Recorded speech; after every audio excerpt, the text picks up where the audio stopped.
His heart grew 3 sizes that day. Will yours? This is a great painting to paint for Christmas, for remembering the reason to the season.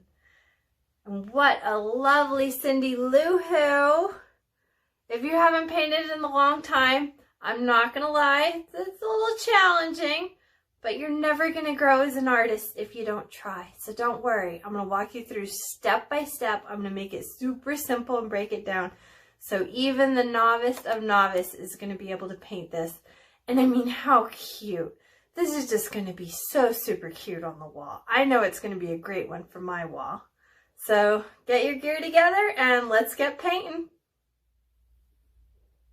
Before you start, make sure that you have clothes you don't mind getting paint on. Paint does stain forever, especially acrylic paint once it's dry.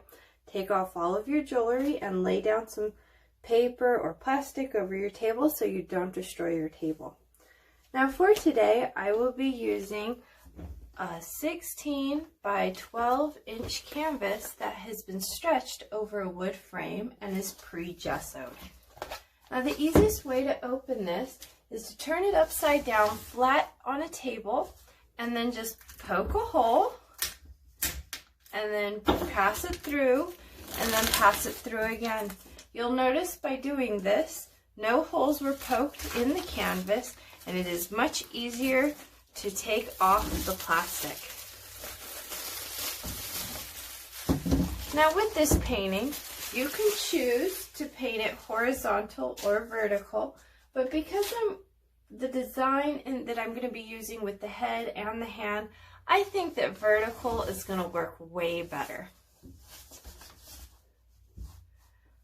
Alright, so the first thing that I'm going to do is put some paint on my palette and get situated and ready. I always like to get my stuff situated before I paint. That way the painting process is faster and it's less likely that I'm going to get paint all over the place. Now I'm going to add some green paint onto my paper plate. I prefer paper plates versus other type of palettes because they're relatively inexpensive compared to their counterparts. And they're easy to maintain. At the end, you can just throw it away. Very simple. So I've added some green. Notice how I've added it to the side of my palette. Now I know it sounds silly and whatever, but if you take the time to think about the placement of the paint on your palette, towards the end of your painting, it'll be much easier for you.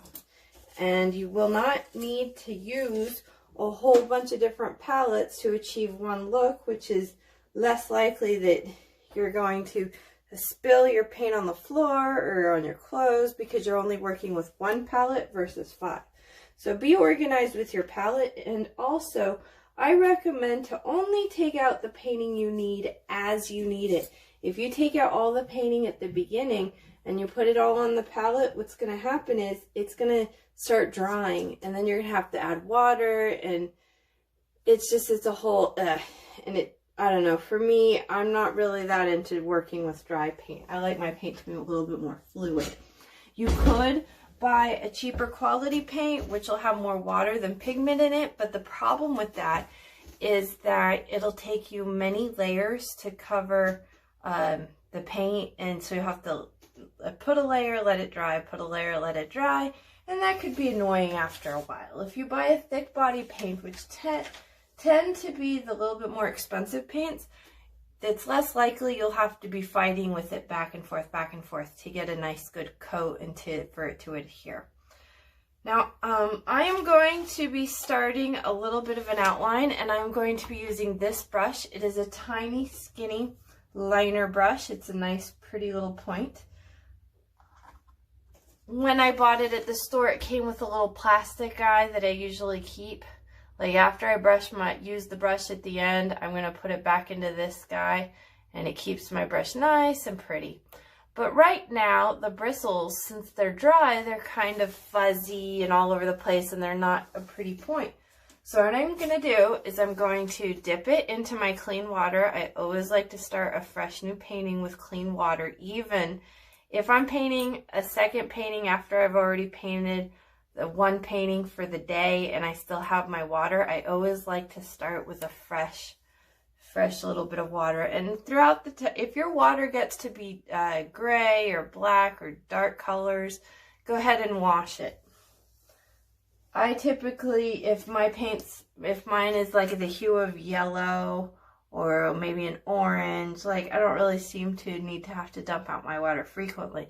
Now when you do dump out your water, either go outside, dump it on the weeds, or if it's going down the drain, make sure you dilute it and add extra water as it's going down there, because, you know, if you've got big chunks of paint or anything, it's really, over the course of years, it'll block up your drains and it'll be ick, and it's a whole expensive thing to replace. Drano works, but I mean, that's only if you're painting like a lot, like one painting a day and after a course of many years. All right, so I'm going to choose to use green and do an outline. Now I'm going to do this outline with a paintbrush. Don't worry if you feel too intimidated with the whole paintbrush, don't use it. Use a pencil. Make sure that if you're using like a canvas like this, where do you see how there's like it kind of goes in a little bit, make sure you put a book under that, so that way you're not pressing too hard onto your canvas and you don't want to poke any holes whatsoever, because that would like just totally not be cool. Having a book under there for your hand to rest on makes it way easier. Also with a pencil, don't go over it many times adding a whole bunch of lead, or if you're using a pen, and marks and stuff, because then when we go with the brush, sometimes, especially if you're using cheaper quality paints that are thinner, you're really going to see those marks come through, especially if you're using lighter colors. That's another reason why I prefer thick body paint. If you have oils, that's totally fine. This is the same thing. I'm using acrylics today, and so I'm going to use my hair dryer to help speed up the process from time to time. I recommend that you do the same thing. It really helps me out a lot. So let's get started here. Okay, so I got my little liner brush, and now I've stared at the Grinch a lot. I've painted many different paintings of the Grinch, and I basically came to the conclusion that the shape of his head is a heart with a circle on top. And that's the basic outline of the head. Now I'm just going to do some lines to make the basic outline. This is how I always start when I'm trying to do a design with a brush or a pencil. I'm always getting the basic idea, and then I'll go back in there after the fact and then do some touch-ups. So I'm going to go over here. His head is here. And then the hand is going to be where my fingers are, and then right here where the palm of my hand is where the ball is going to be. So I have to I want to think about it a little bit. So one thing that would make it easy for me is if I add some small little dashes and lines. So I'm going to say the top of the wrist, let's see, the top of the wrist is around, we're going to say the top of the wrist is here. And I did a little upside down smiley face right there, and that's to let me know the top of the wrist. Now the outside of the cheek, which I'm going to do like the letter C that's kind of slanted, is going to be about meow. So now I have like a distance. I can see if I like that. His little arm is going to be down here, so I'm going to put another little swoosh here. All right. So here's a close-up of what I've done, where I've done them. So basically, I've just done the basic outline. Now just make a little dot or little line of where you're anticipating to put the base of the wrist. We want to have the arm, and then the outside of the cheek. So now I have a basic layout. I really like it. I can start visualizing my proportions a little bit easier. So now I'm going to be brave. So for his cheeks, I am going to make a heart. Now I do want some of his face to be off the camera a little bit, but I'm going to kind of work it, and we'll see how it goes. And when you're drawing or when you're making your design, I want you to think about that. We're testing out the waters, we're seeing how they go, and just let it be. So if where you have planned to put things and then in the end it just isn't working out quite the way you thought about it, that's okay. Don't worry about it.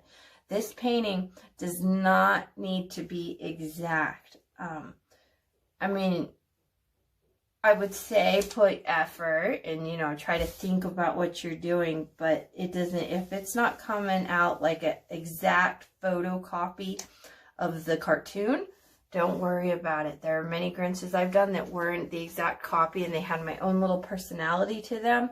And I really, like, at the end of the day, I really love them a lot more. So just take your time, be patient with yourself. So as you see what I did here, I made a heart. And I kind of left it open in the top of the heart. This is where the chin is, down at the bottom. So now for the top of the head, I'm just going to connect and make an upside down, or a frowny face right there. So see how that happened? It's a bottom with the cheeks are the heart, and then the forehead is just an frowny face on top, connecting the two bumps. So that's the basic idea of the head. So he kind of did come off a little bit, not a whole lot. Now for the arm.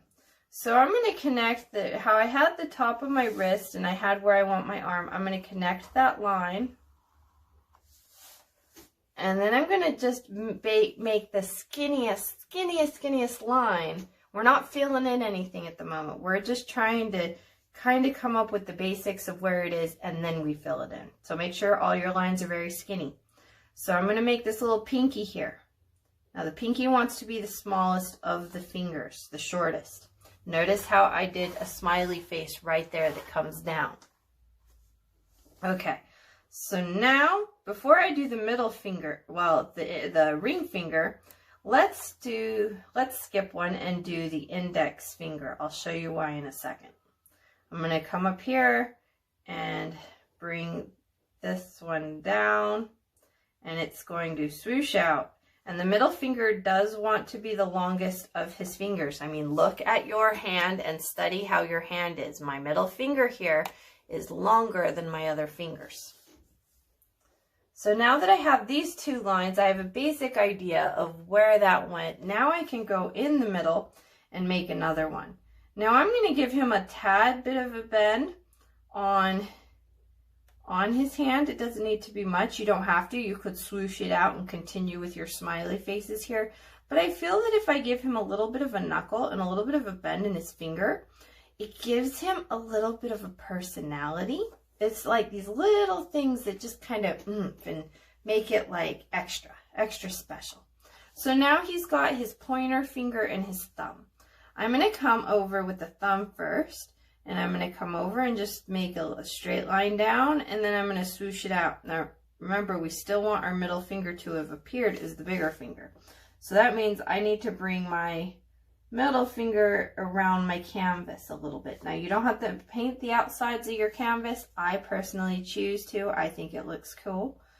I'm going to do the index finger now. I'm going to bring it down.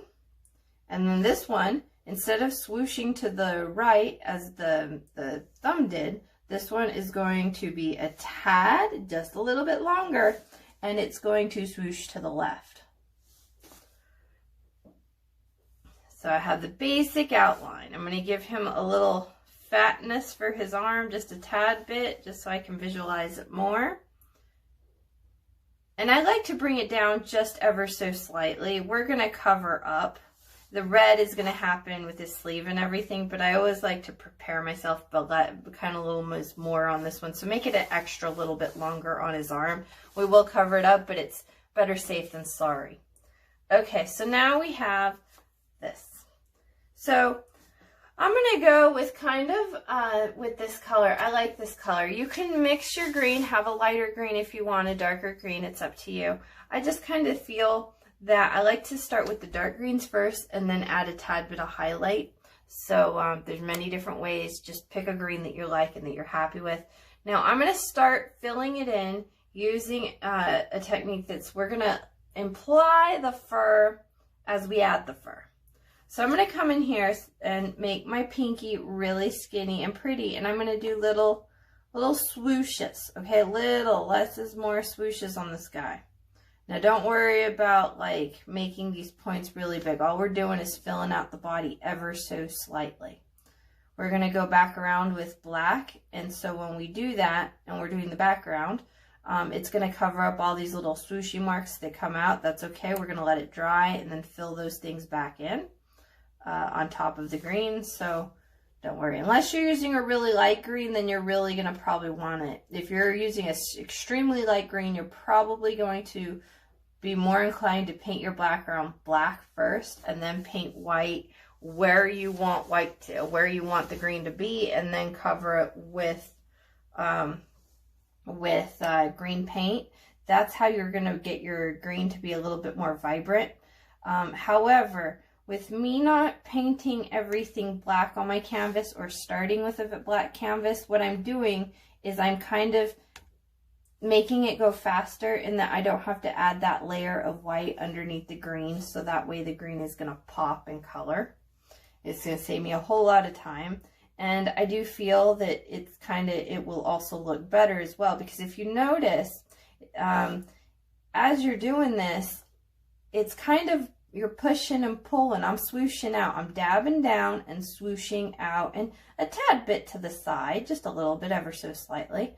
And I'm building it up as it goes. Building, building, building. My middle finger wants to be a little bit thicker than the other fingers. My pinky wants to be the skinniest. But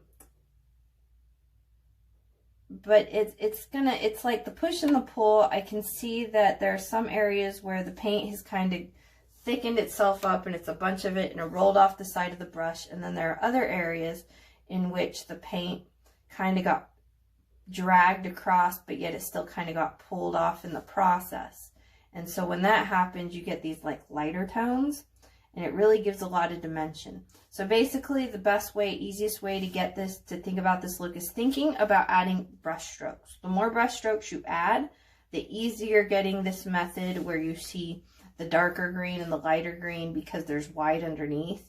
The more you're going to see that, and it's just going to come together ever so slightly.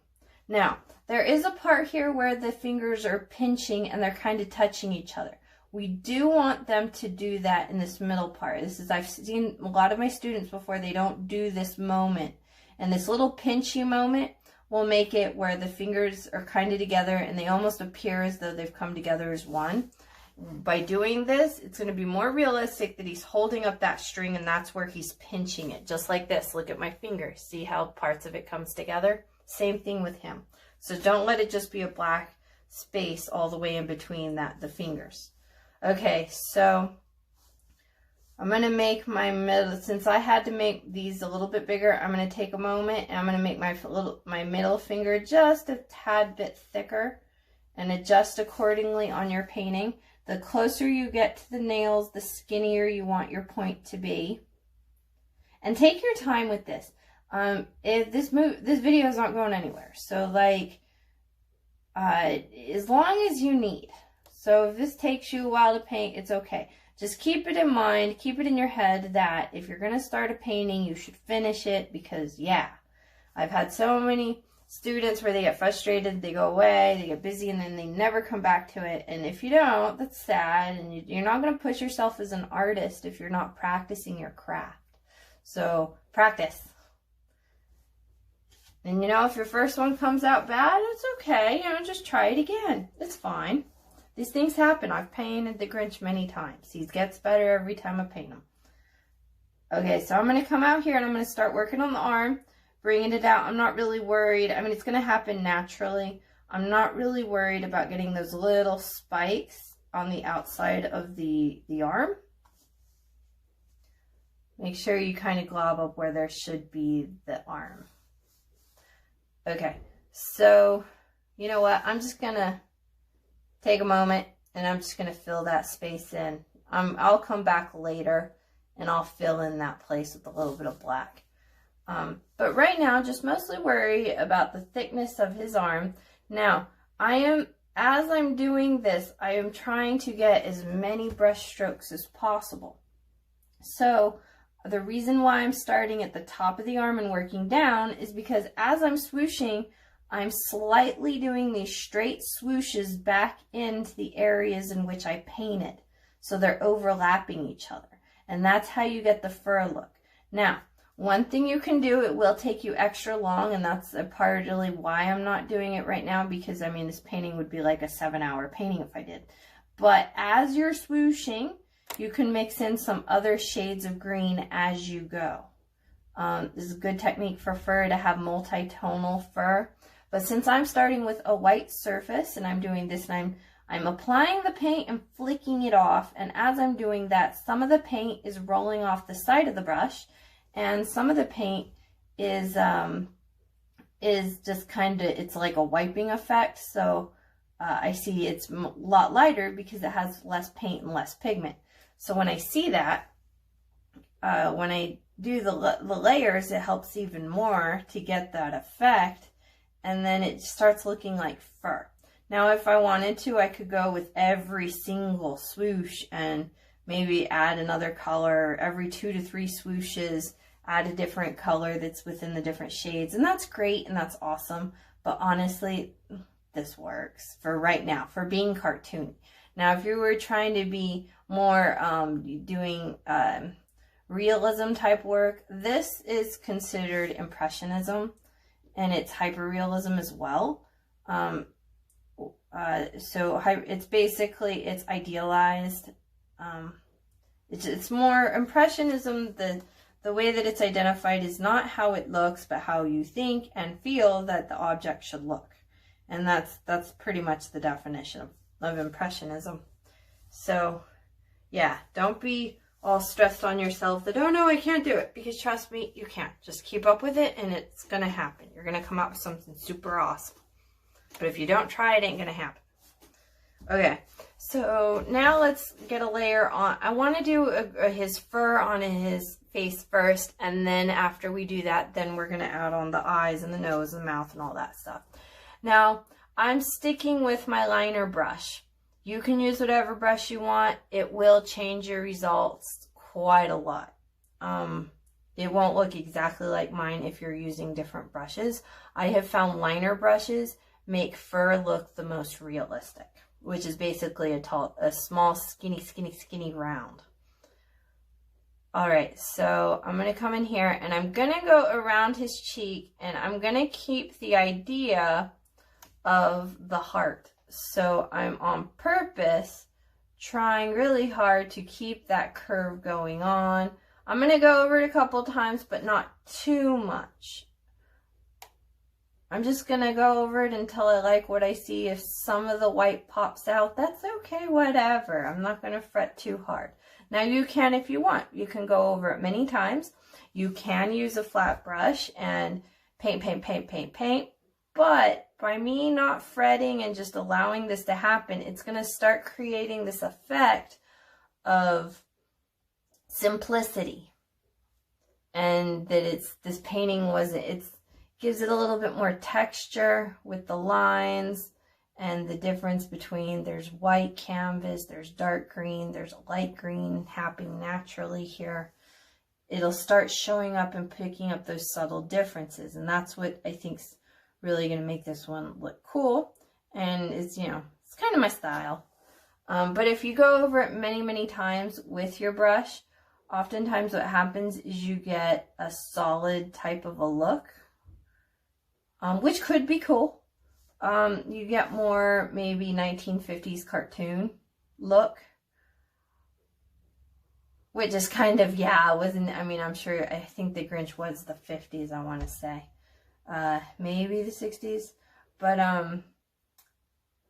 you would be more cartoony. So if you went many times with lots and lots of brush strokes, I guess you would get more of that look. But I don't know, I'm kind of giving him a little bit of a cartoon and a little bit of a fur at the same time. And it's easier to suggest fur when you have little imperfections going on and happy accidents of painting. I don't force happy accidents to happen. However, I allow them to occur. And when they do, I don't get down on myself, and I just let them be, and I let them take me where they go. Remember earlier how I said that I have a basic idea of where I'm going with this painting, but who knows? It's probably there's a good chance it could come out way different than I have in my brain. just because I'm going to take the journey, and as I'm painting, coming up with ideas and thinking to myself, do I like this? Do I don't like this? So I recommend you do the same. I mean, I'm sure at some point you're going to be to the point where you're no longer feeling that you need to take classes. I have been painting for 20 years and I still feel, and I still do take classes. I so do. I pick them up wherever I go. I see them if like I'm on vacation. Like for example, I had gone to Cancun, and the hotel that I was staying at offered paint and sip parties. And so they had like, you know, like it was like an all-inclusive resort, and it had like things for kids to do, and then they offered one for adults. And I had so much fun. We painted fish, and it was really cool. And it's just cool to see somebody's, a different teacher's style, to see how it is that they do, the techniques, the ideas that they have, what they've incorporated, and then just a good time to just practice. Sometimes after all these years, I still feel that, man, my art sucks. It happens, you know, and we're our own worst critics. So if your painting isn't looking exactly like mine, don't worry about it. It's going to happen when it happens, and your painting is going to be its own unique awesomeness. Results do vary with what type of paint you're using, and also with what type of brushes you're using, and also the brush strokes, the way in which you're moving your brush across the canvas. I mean, it's the same thing for like when we are writing. Yeah, okay, we can understand and we can read the letters and we got the gist of what's going on, but everybody has their own little unique little way of how they make an M and how they cross the T and the angle, and you know, so it's the same with painting. Everybody's got their own little way of, it's how they hold the brush and how fast they are to let the brush down on the canvas and pull the brush off. So I'm covering up just a couple of the white parts. I went back in there and just a little bit here and there. But I notice how I'm leaving some of the white. I'm not going all, you know, all up into it. Okay, so now I've got the heart kind of going on. I'm going to continue these lines and fill in this middle part of the heart. Fill it in. And I kind of like to go to about meow in the middle where I think his nose would be. Now, right where I think his nose would be, I'm going to start going with a horizontal, upside down, slightly bent, frowny face. Okay, so little swooshes, little swooshy, frowny faces. And I'm going to be applying the paint upside down, smiley faces back and forth, so I can get those brush strokes and those lines to occur. This is really going to help me get a crinkly nose.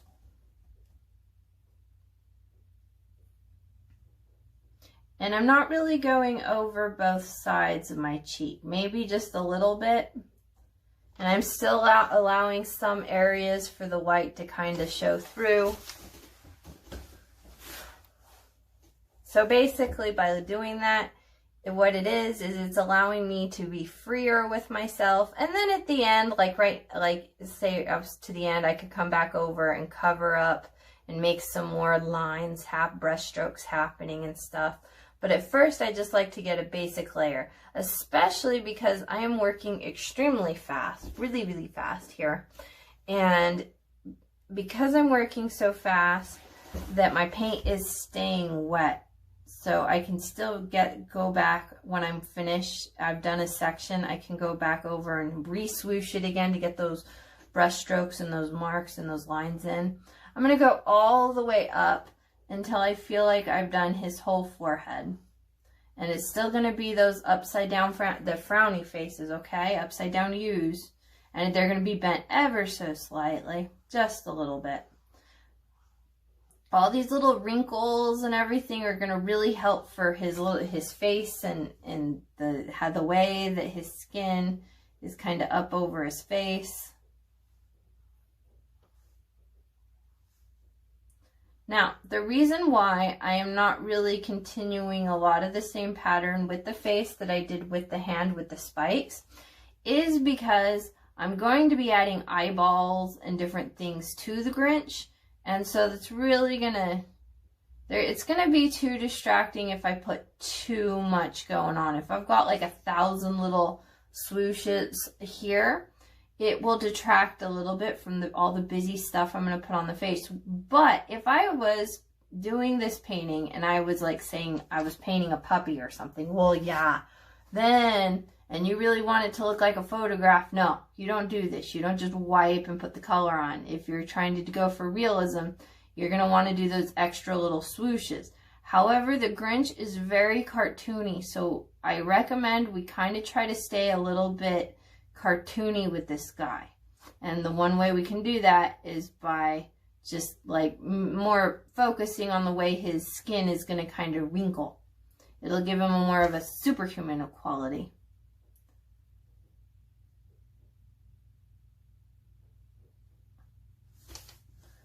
Okay, so now once you've kind of have a basic idea and you're pretty happy with yourself and you like your brush strokes, take a step back, look at your face. If you have too many little parts of white, go ahead and fill them in. Remember to keep those brush strokes because he's really super wrinkly. Especially when he does his smile, he wrinkles a whole bunch. And that's this method versus the spike method is going to make it way easier for you to be able to get those wrinkles to occur. It's if fur, just the spikes, it's a little, I mean, it can be done. I've seen it done, I've done it, but boy, it's hard. And when I do it, that's a painting I'm at for several days. Like it just doesn't happen in like 3 hours. So, yeah. You're more than welcome to try little spikies if you want to, too. I don't want you to think I'm discouraging you from anything. I'm just showing you a process, a basic idea. So don't get stressed out. Let it be what it is. But really, honestly, it works. It's cute. And it takes time, too. You know, sometimes you just got to take a moment. If you want to go ahead and put some, like, Christmas music on or listen to the Grinch, that would be totally cool. I usually always have music in my studio playing. I have just chosen to not put music when I do my video classes because I have been so blessed and I have tons of students and I don't, you know, my taste might not be your taste and I don't want to force you to listen to music you wouldn't like. So I just decided to not do music and let you guys pick what music you want to listen to. All right, so I like that. It's looking good. I've got the gist of his head and his arm. Okay, take a moment since we've been focused on the head. Look at your arm and just a little, your hand and your arm, and just see if there's any little things you want to change. This is kind of your last little moment with the arm here, so take a good quality time here to really, you know, figure this one out and to be like, I like this, don't like that, change this one over here. Be patient with yourself.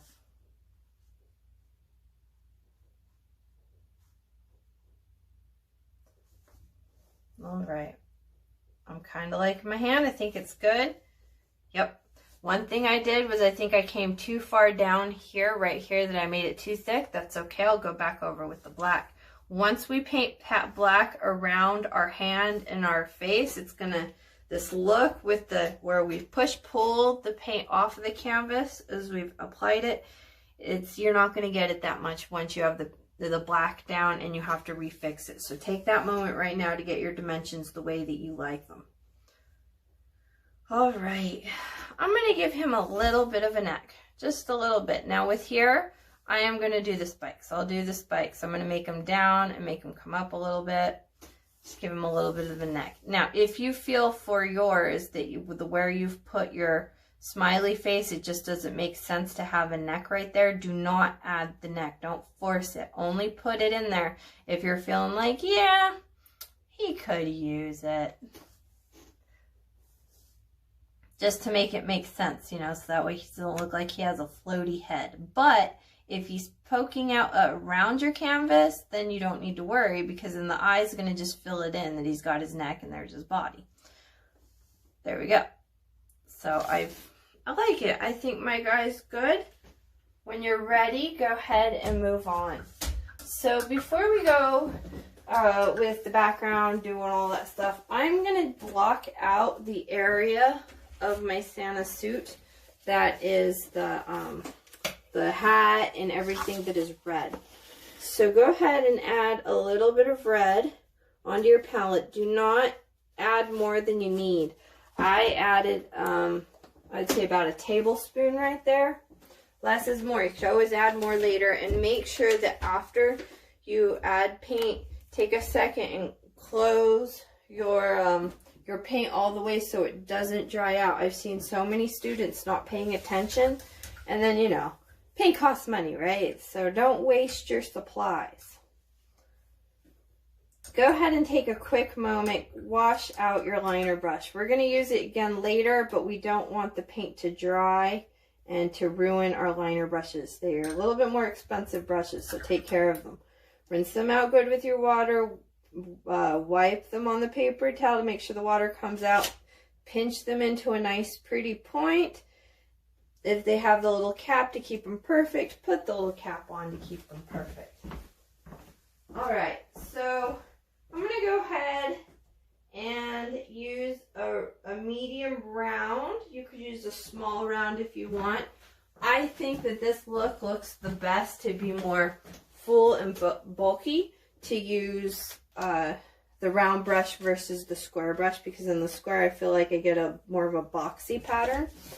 So I'm going to do the same thing that we did with the heads, but I'm going to do it with red. I'm going to dip into the red. Now notice how I've applied the paint onto my brush. Notice how I only did it at the very tip, and I didn't go all the way and use all of the fibers. I just did it at the very, very tip. That's all we need. So this is how I always apply the paint, honestly. Always make sure your brush looks like this, where you're just to the tip. Don't overfill your brush, because then it's a muddy mess.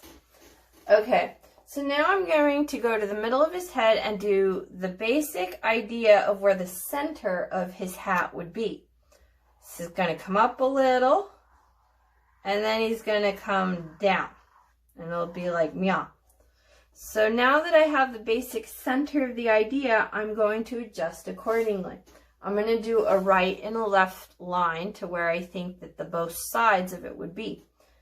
Now I'm going to start maybe meow, and he's going to come up, and then it's going to get skinnier as it comes around. So now I want to do the other side of the hat. I'm going to come basically to the other side of the head of where it would be, and for my painting, the angle in which I did my head, it's going to come out a little bit. Now if yours doesn't, because the angle, that's fine. Just let it kind of like push your brush and think about where it would be, think about it, and then let it back onto the canvas and around to where it should be. Right there. Now go ahead and fill in your hat. I like to make a lot of brush strokes on mine. It keeps it going, and it keeps it like doing these brush strokes on the hat, make it feel like it's also connected, like it's the same type of style as the head.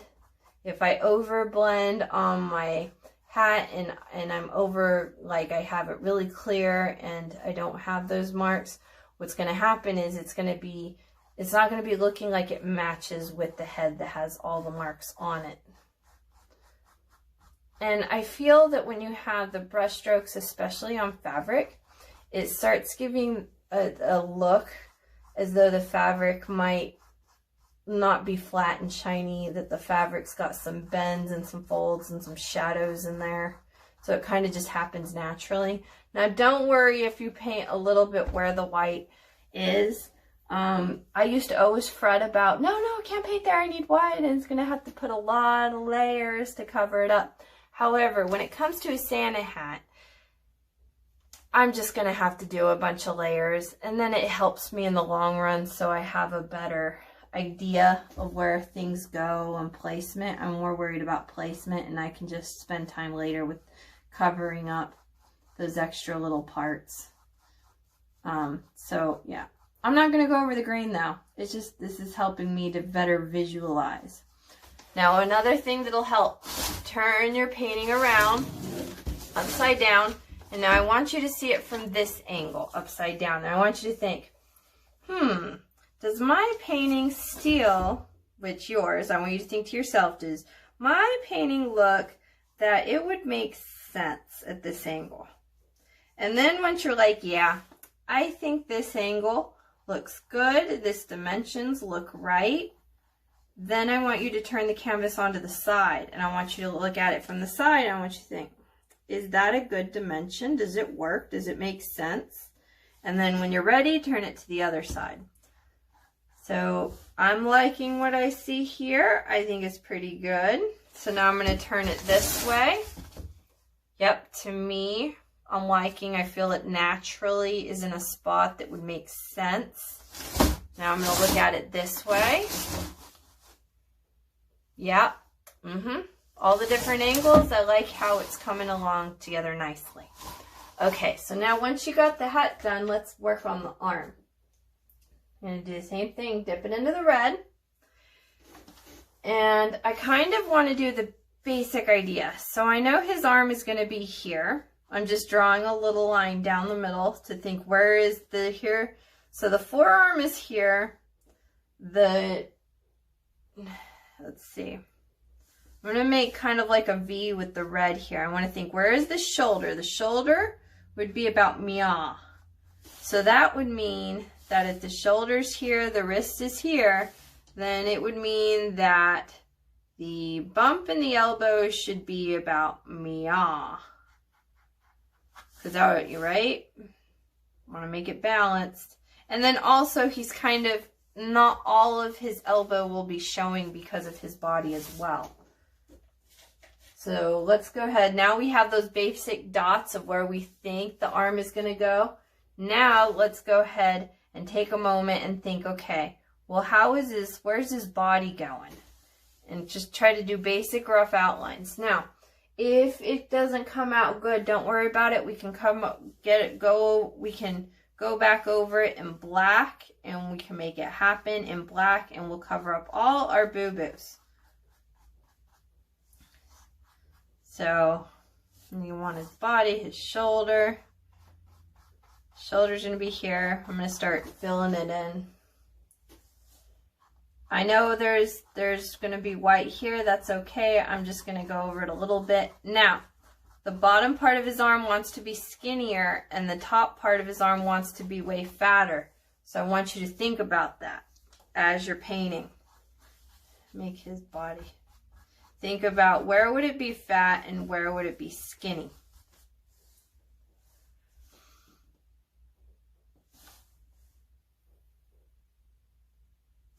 Okay, I'm going to do the little shoulder over here. That might help me a little bit to think a little clearer. On my painting, since it's wrapped around, I do want to paint the sides because that's his body would be taking up that space there.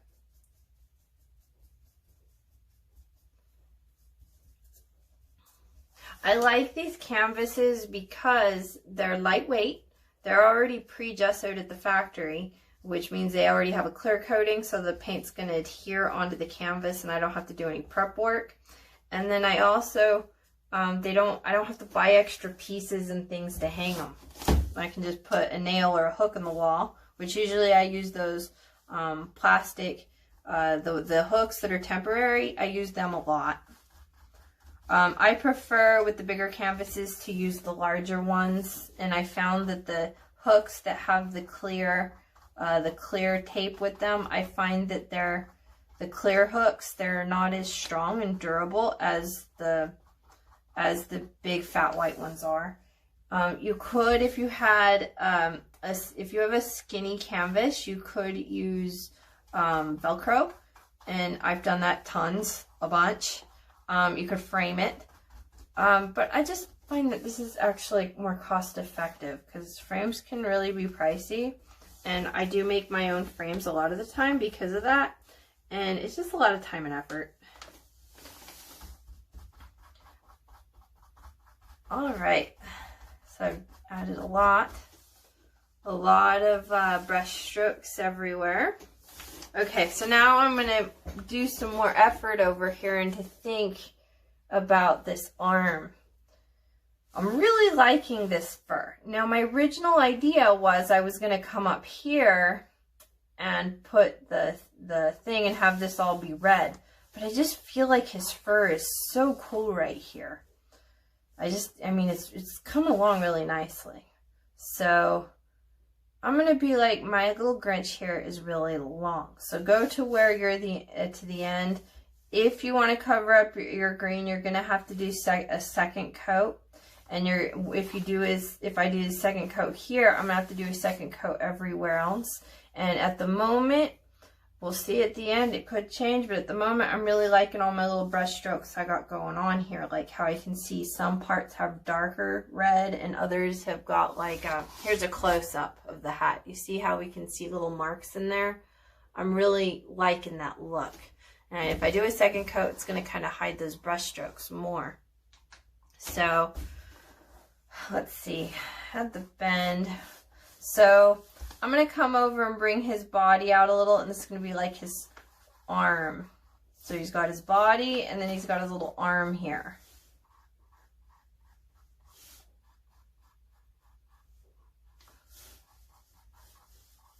Come down with the belly just ever so slightly. I'm going to go back over and see if I can get some more brush strokes out of this. The more brush strokes, the better. And yeah, I think that's good. We're going to do the test. We're going to look at it sideways. Does it make sense? This shoulder over here makes sense. Does it make sense? Yep. Does it make sense? Yes, it does. There we go. I like it. So when you're happy with yours, let's go to the next level, the next step. So I have the red out. Now there are a lot of things that you can do with the bulb. I've had many ideas. I've seen some people do the Nightmare Before Christmas is really cute. I've seen where they do the Cindy Lou Who in the painting, which is totally adorable. Which, I don't know, I think I might be feeling the Lou Who moment, which would be totally cool. If this next step is for you, you feel very uncomfortable and it's too much for you, just go ahead and just make a ball, a circle, and make a sphere and just keep it as a simple ornament.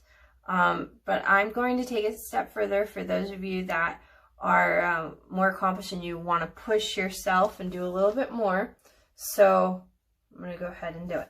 And don't worry, you could always push yourself and do more. And then at the end of the day, if you don't like it and you're not happy with it, you can then put a couple coats on it, cover it up, and then just make it a plain and simple Christmas tree bulb. So it's up to you. No stress, no pressure. The only way you're going to get a bad grade in my class is if you're if you're like miserable, sad, and having a bad time and just angry. Okay? So be happy. Be nice. You can do this. I know you can do this because I've seen your work. You do good work. Let's begin. Okay. So I'm going to do the gist of a ball. I'm just going to do the circle. Now you can go and get a protractor and do all that, you know. I mean, there's, you know, you go, you know, but I'm just going to like fake it till I make it over here. And I'm just going to kind of, yep.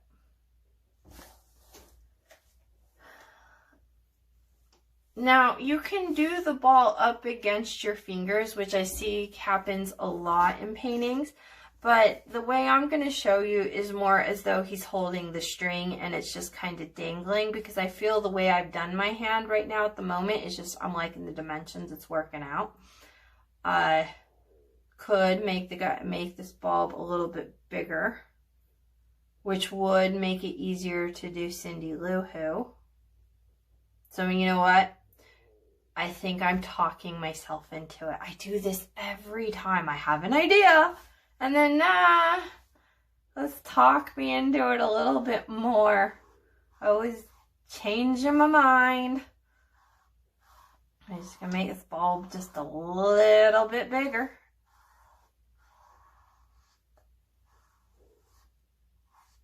Got a little circle there.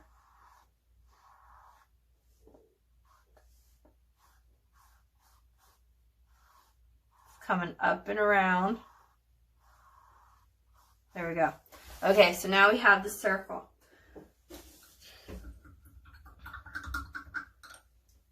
So that's kind of it for the red. If you wanted to let it dry, and then go back and put another coat if you would like to get rid of the marks that you have and have it more of a matte finish to be more like the cartoon.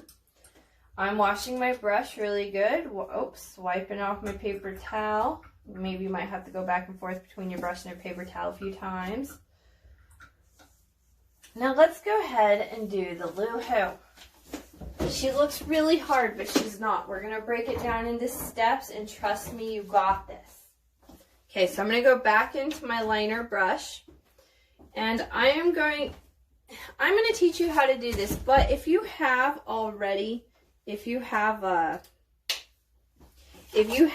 like these colors, just get them straight out of the tube, honestly.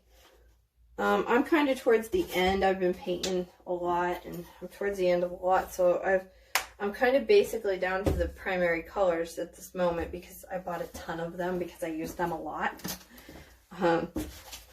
Okay. So I'm adding white to the center of my palette. It's my designated spot where I can keep my paint. Helps me stay organized. Notice how I put the hues of orange, red, and green on the sides. That just helps me keep them organized. I'm going to dip my brush into my water to make it a nice, pretty point. I guess I really didn't need to. I'm going to be mixing at the moment. Anyways, now oops, sorry. I kicked my stand. Okay, so now what I'm going to do is I'm going to make a peach color for her face. So what I'm going to do is, I kind of actually, for me, we need a couple colors. I'm going to make a pink for her outfit. So I'm going to move over some red.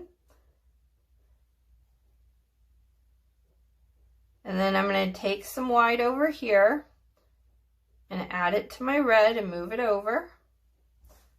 Be careful you don't go and smear up all into your white everywhere, which really, hindsight, I probably should have went with the white first and then mixed.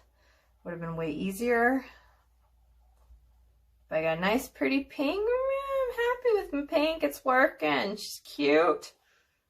Kind of being a little bit liberal. I kind of want a lot here.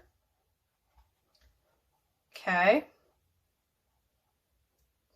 Nice pretty pink. Mix it well.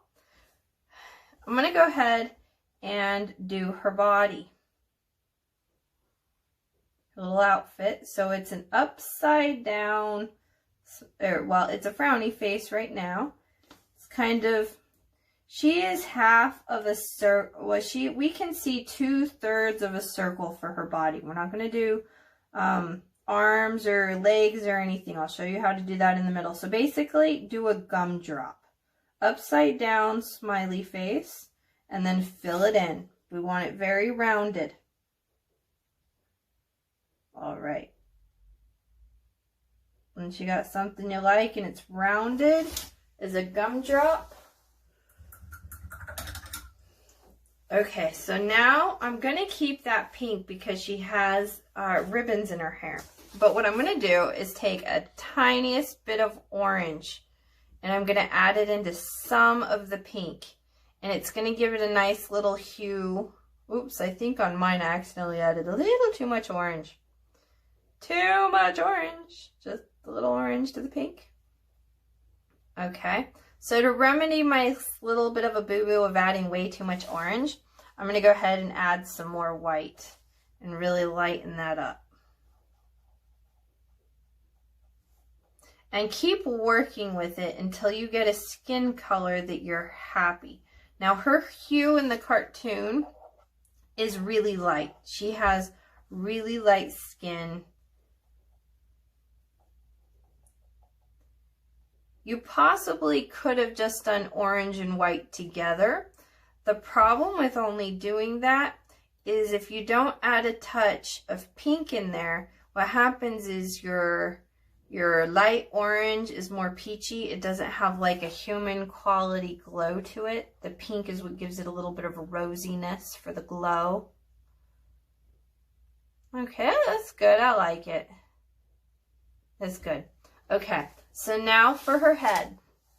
You got this. Her head is the shape of a balloon. It really is. So she's got a rounded head. It's a round circle. And then it comes down like the bottom of a balloon and it forms her neck. Now the neck kind of protrudes a little bit into the body a little bit. So make a circle, and then once you've got it and you're filled it in, make the edges of where her chin would be and the sides of her cheeks, put them out a little bit and try to really get the shape of a balloon that has been blown up. Now the head is about 2/3 the size of the body of what we can see. The rounder you make it, the better.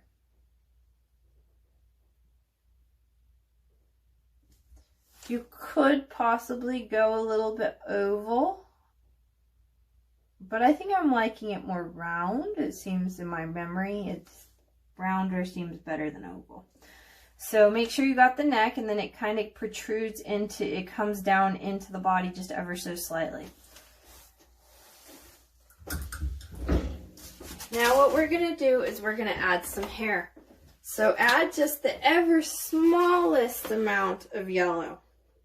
Tiniest, littlest amount. Don't need a whole lot. Wash your liner brush really good, because we'll be using it again throughout this whole part. For everything on Sydney Lou Who, I'm using my liner brush the whole entire time.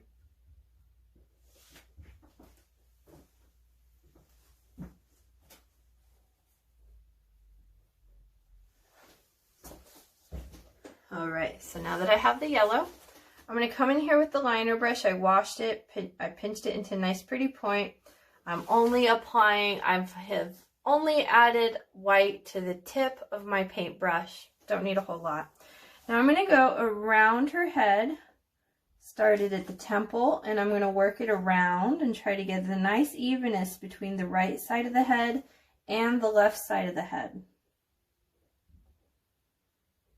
Then I'm going to come down and I'm going to allow it to curl out. So this side is the left side of the head, and I'm going to add 2 little curls, 2 little swooshes that come out to the right. I'm going to do the same thing for the left side of the head. I'm going to bring it down past the ear and then swoosh it out to the left. Swoosh it out to the left. Now on the left, on the left side, I'm going to give her 3 little swooshes, so that way she has 2 on one side and 3 on the other, just to give a little bit of dynamics. Because you do want the right side of a body to look slightly different than the left, because it appears more natural. Okay. Now I do want to give her some bangs. I will totally do that. But before I do that, I really want her to dry a whole bunch. That way it'll adhere and be thicker. I could cake on the yellow right now for her bangs, but if I do that, then it's just going to be a blobby mess. So I'm going to take my paint, put it to the side, and at this moment, let's use our handy dandy hair dryers and dry your painting.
once you feel like your painting is completely dry, let's move forward. You'll know that your painting is dry when it is no longer shiny. Now I washed my brush. I got a nice pretty point with the liner brush. I am going to be working on her hair and everything, but I want to start working out to in. So I'm going to do the eyes first because things overlap each other. So I'm going to make 2 little ovals where the eyes are.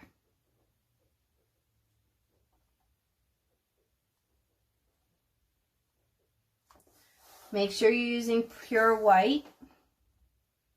It does make a difference, so it stands out from the skin. I know she looks like an alien right now, but trust me, just stick with it. You're going to have the cutest Cindy Lou Who. She's going to be wonderful. She's going to come together. It's a step-by-step process. So she'll happen. Just be patient with yourself. Now I need to allow that to dry before I can continue.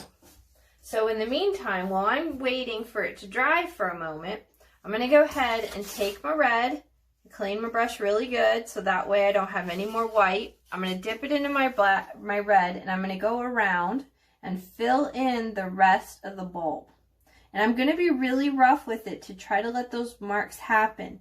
And as I'm doing this, I'm allowing my brush to make brush strokes, and I'm also doing it in an arc that goes around the bulb. Now by doing this in a circular arc that goes around and having these brush strokes, it's going to start giving the eye a look of that it's round. It's going to be tricking the eye because we're painting a 2D object that we want to look 3D. So take your time, breathe. Be very careful that you don't go over the hair so that way you don't have to retouch up the hair.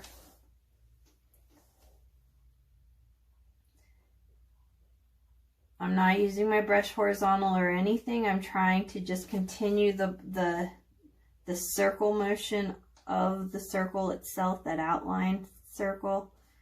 Take your time. If you feel maybe in some areas you've made her hair too thick, you could use this as a moment to try to make the hair a little bit skinnier in that spot. Now, this is why a liner brush comes in handy. Those little swooshes we made for hair, we're going to want to try to use the liner brush and not go over those yellow parts. If you do, that's fine. Don't worry. Don't get down. Just let it dry and then put a lot of layers and stuff to cake on the paint and really cover up the red to show the yellow, and it'll be just fine. No one will ever know. If you ever have boo-boos, the best thing I could tell you to do is to let it dry fully. Stop applying paint, because what happens is you're just going to be moving paint around the canvas and it's not going to stick and adhere to the surface. And when it's not sticking, that's when you're just moving stuff around. Now in the art world, that's called creating mud, where you're just moving the paint, even though it's not like the color brown, it's still, you're moving paint around and it's just a big muddy mess. You also get darker colors when you do that, when you keep trying to touch something up. For example, if I kept trying to go into red and then yellow and back and forth, and not allowing it to dry between going into the red and the yellow, what's going to occur is you're going to start making an orange, and then it'll be just so annoying because it's orange, and then it's going to blend in a lot with the face, and it's a whole lot of problems. So the best way to avoid all that drama is if you make a boo-boo and you want to change it, just allow it to dry completely and then fix it. Especially if you allow it to dry completely, what you're doing is you're allowing yourself the opportunity to take a break, and when you come back, you'll be seeing it with fresh eyes and you'll be like, oh yeah, I need to fix that, and it'll all come together. Okay, her eyeballs are still quite wet. So what I can do in the meantime is let's work on the Grinch's face while we're allowing her to dry just a little bit. So I'm going to take some black. Now black goes a long way, so you really don't need a lot. So do not waste your paint. Only add a little bit of paint on your palette, just as much as you need, tiny little bit. Remember to close your container all the way so it doesn't dry out. Now wash your brush really good. We're going to stay with the liner brush because it's going to make doing his face way easier, a million times easier. All right. So there are a lot of ways to do his face because of all the different facial expressions that he's making. Now this moment in the painting is the moment in the movie, in the cartoon, is to where he is in Cindy Lou Who's house and he is taking the Christmas trees, and she woke up, I believe she woke up to get a glass of water, and she heard a noise and she went to go check on it, and she sees that he's there. And she just thinks he's the world. She thinks he's Santa Claus. And so she is just so full of joy and love. And he sees her and he sees how pure her heart is and how she's not what he had envisioned a who should be. And so his heart is like melting, and he's taking a moment. Now, it's not the part in the movie where he does all the way grow his heart. So he does have this look on his face, but it's not to the extreme of the smiliness of that part of the movie. So because we want to keep that in mind. So he's going to be smiling, and his eyes are going to be like, aww, because she's just so cute. So what I'm going to do is I'm going to do the nose last because it'll help me to balance out where the nose needs to be. Now, when I do just how when we did the basic outline of the face, we did the basics of where it goes. I'm going to do basic like little dots, little swooshes, so I have it lined up. Once I have it lined up in a way that I'm like, yeah, that works, I like that, then I'll continue. So the base, he's going to have a chin, and above his chin, so I'm going to make a really sharp smiley face. I'm going to make the letter U. Right where his chin is going to be, make the U. Make it a really skinny line. You can always come back and fix the U. And make it thicker. Always make your lines skinny, and then you can touch them up. So we want the letter U, not a V, because he's got his chin. Now on the side of each V, make it come down. So on the right, I'm on the top of the right side of the U, I'm making the letter N connected. Where I'm connecting it, it's coming down, it's a little bit skinny.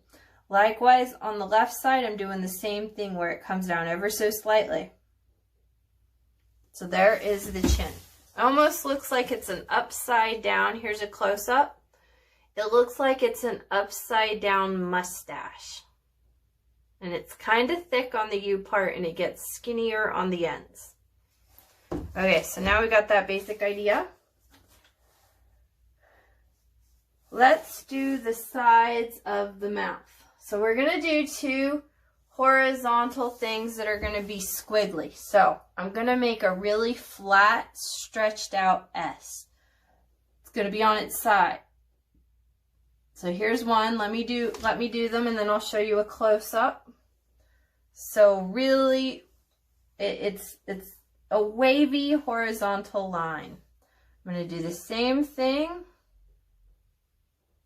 this side. Okay. So here's the close-up. So look at the cheeks. See how they're horizontal? But they're kind of wavy. And notice how they wave the same side. They go in the same direction on their wavy patterns. Okay. We're going to add more, but right now we're still coming up with the basic dimensions. So now let's do the bottom part of where his mouth is. So where the chin is, a little bit above there, right in the middle, is his mouth. Do a smiley face. Just leave it. A little smiley face, that's all we need. We're going to come back and adjust it. Okay, so now his smile is kind of wavy, crooked, because he's going, the expression he is saying, aww. So he's got a little crookedness in his smile, but he still has a smiley face. So I'm turning my smiley face into a little bit of a U. So I'm extending on both sides, and I'm extending the same length on both sides.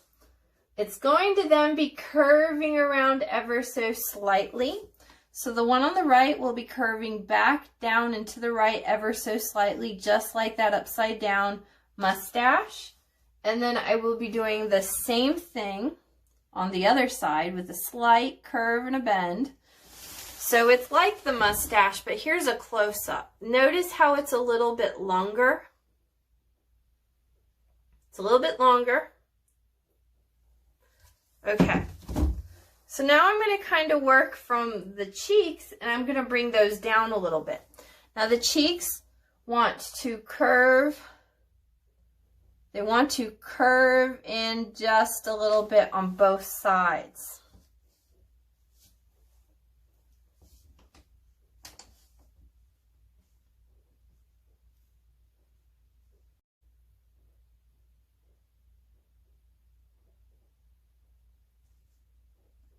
There we go. See my cheeks, how both those lines underneath curved in. Now the one on the left, notice how the placement of where I started that line compared to the squiggly line on the right side. Notice they both curve in. However, the one on the left is a little bit more, it starts a little bit more into to the right side of the squiggly line, and the squiggly line that is on the right cheek, that when it started, the start of that second curve was more towards the end. The reason why is so I can have some personality and give him a dimple.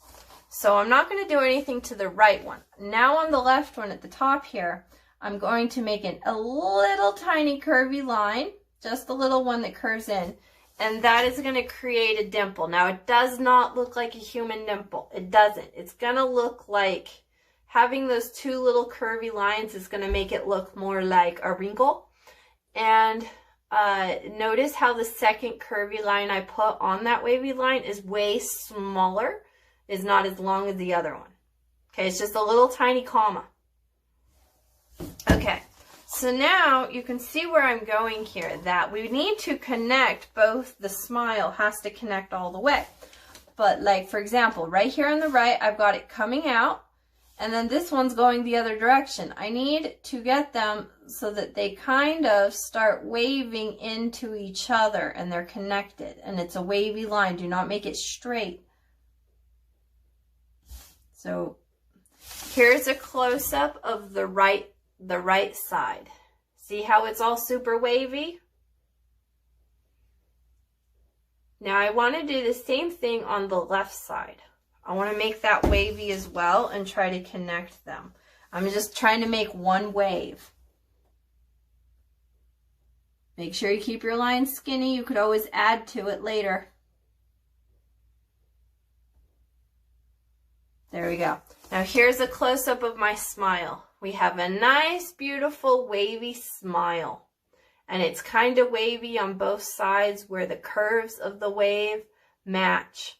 We do want them to be similar and identical. However, remember, the right side of every human face is slightly different than the other. The left and the right, they're not identical twins. Like on my face, I have a freckle that's on the right side of my cheek. I don't have that on my left side. It's the same thing with the Grinch. We want to keep him where he's got the basic right and left going on, but he still's got just a little bit of a personality. Okay, so now we got that. I'm going to take a moment and I want to open his mouth a little because I want him to be saying, "Aw." So I'm going to add and make it a little bit thicker at the base of his mouth. And this will give the impression that he is opening up his mouth to say, "Aw."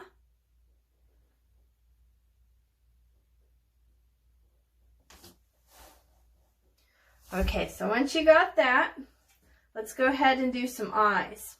Now his eyes are pretty much the shape of raindrops. So they're kind of like ovals that got pinched and squished on one side. So the bottom sides of the eyes are round. Or you know what? I was going to do it with black. Excuse me. Wash your brush and really good. Super good. Otherwise you're going to get the color gray. If you have a little bit of black on your brush and you add white to it and then mix it around on the canvas, what's going to happen is you start having a gray color. So wash your brush, wipe off the water, go into some white paint. If your white paint is getting dry, you can add a touch of water and mix it around into your paint, and it'll loosen up your paint. Now, the bottom of these raindrops are round. So I'm going to do two smiley faces, one here and then one here. And they're the basic outline of the bottom. Now, here's where it gets a tad bit on the tricky side, but totally cute, and this is how it's really going to make this look. I want my left eye to be a little taller than my right eye, so I'm going to come down, and I want it to be pointy. So it's going to be up high, it's going to swoosh over, and I'm going to get that teardrop look. And then it's going to kind of swoosh over, and I'm going to allow it to kind of have an indent into the eye right here. It bends just ever so slightly.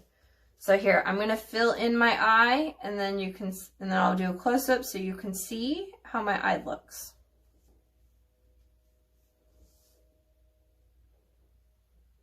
You might need to do a couple of layers to really cover up the green. I have more expensive paint that is thick-bodied, and because of that, it's covering quite thickly and nicely. So for me, it's looking as though one coat might be perfect and all that I need. So I have my teardrop, and right here on the right side of the teardrop, it bent in just ever so slightly, and teardrop got pinched at the top. Notice how both the right and the left side of the eye have been indented inside.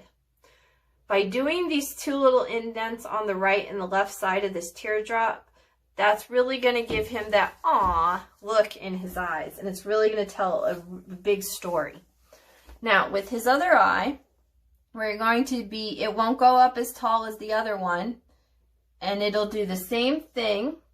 Except for this, the inside is just going to be round right here. And then it's going to be really pinched on the left side. The left side is extra pinched. So it's a comma teardrop. Now if you feel after you make these, you feel that they're too small, you can always make them bigger and add to them. I always like to make my eyes just a tad bit small and then work into it. Otherwise, if you cover up too much of your green right now, it's going to be really hard to go back and to fix it. Because then, the letting it dry, then going back over with the green and getting it just right the way it was before with all those brush strokes and marks you did, it just makes things way more difficult. After you do your right eye, if you feel like this one isn't tall enough, you can always come back and do a little dot and make it a little bit taller. And adjust it. Take your time with these. Okay, so here is a close-up of my eyes. Notice how they're both indented. The right one is only indented on the one side. So I'm going to let them dry. We can do more, but it's really, I'm advising let's let that dry. So let's go back in. Now that we know where our eyes are going and we have our mouth, it's going to really help us fill out where we want our nose. Now the nose is basically the letter W and two frowny faces. Very basic. So I cleaned my brush, got a nice pretty point here, and I'm going to make my little W. I'm going to put it where it feels right. That's where I want it. So I'm going to make a smiley face. And then another smiley face on each side. Those are going to be the nostrils. They're going to be slightly smaller than the middle.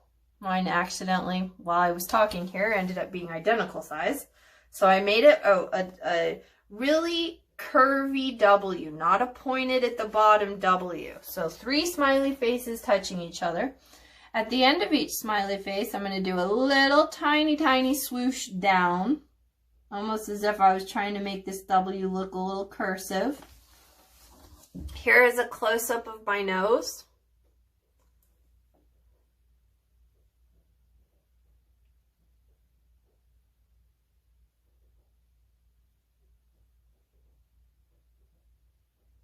All right, once you got that going on, let's go ahead and give some wrinkles for his nose. Now, add enough number of wrinkles that feels appropriate to you and with your brush strokes, okay? What's right for my painting might not necessarily be right for yours.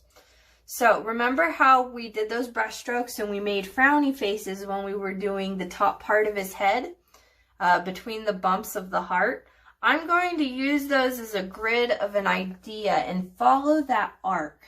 So I'm going to make a wrinkle here. I'm going to go a little higher, make another wrinkle. That wrinkle is going to be slightly longer because it's the one on top. And then I'm going, you know what? I think I'm going to let it be. I had it in my brain that I was going to do 3 wrinkles, but now that I'm seeing it, I'm kind of liking just 2. So I followed the grain of the way that my brush strokes went. And the top frowny face is a little bit longer than the bottom one. All right, so that's looking good. His face is just about there. Let's move on. So yes, I know we got black out and we could do that. My Cindy Lou Who still, her eyeballs are still way too wet. I do have black on my brush though. So I'm going to take a moment with Cindy Lou Who and make her a little extra special while I'm waiting for her eyeballs. So make sure you have nice, pretty, skinny little points. Now, she has this like ruffles that go around her, her little nightie gown around her neck. She's got these bumps. So it's basically a series of U's that are touching. Take your time with the skinny little pretty liner brush. It'll be way easier. If you don't like what you have, you can go paint back over it with some of that pink. So just let it be what it is.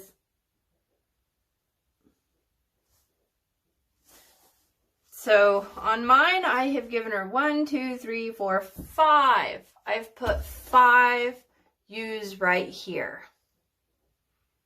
Notice how her neck came down around a little bit. The reason why the neck has to come into the body is because he's kind of looking down at her a little bit, and it's the angle. Like she's leaning forward into him ever so slightly, which will give the perspective. So we see a little bit of the neck coming into the outfit. All right, so now she needs arms. So I'm going to go in here and fill it out to the proportion of where I feel it should be. And I'm going to add a straight line coming down, maybe a little bit of a bend curve to it where you'd think the arm and the body would be. And then I'm going to do one on the right side as well.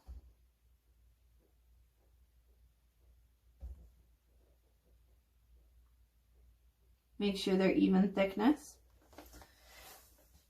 And then I'm going to take a second and I'm going to use that black.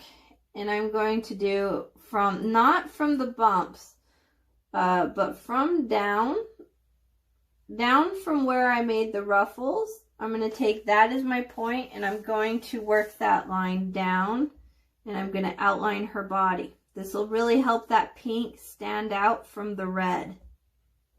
And if you have the extra little bubbly marks because of when you were painting, like I have a couple, where the red didn't come quite up into the body, the black just masks that and covers those boo-boos up. You know what?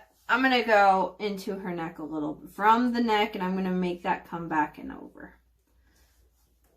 So basically I'm outlining the entirety of the gumdrop just minus the necklace. Here is a close-up of what I have going on right now. See, doesn't that just make her pop really well? I mean, we really can see her really good. All right. So if your eyes are fully dry, let's continue. Mine are not, but I'm going to push forward. So let's go ahead and I'm going to make a little bit of a smile. So I'm going to do a smile, but it's going to be a very slight bend. But it still is going to be, don't go flat, don't go straight horizontal. Just make a tiny, skinny, try to do it in one pass.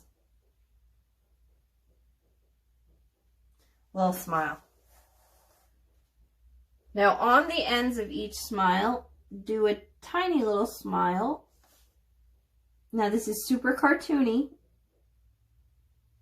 but that's okay.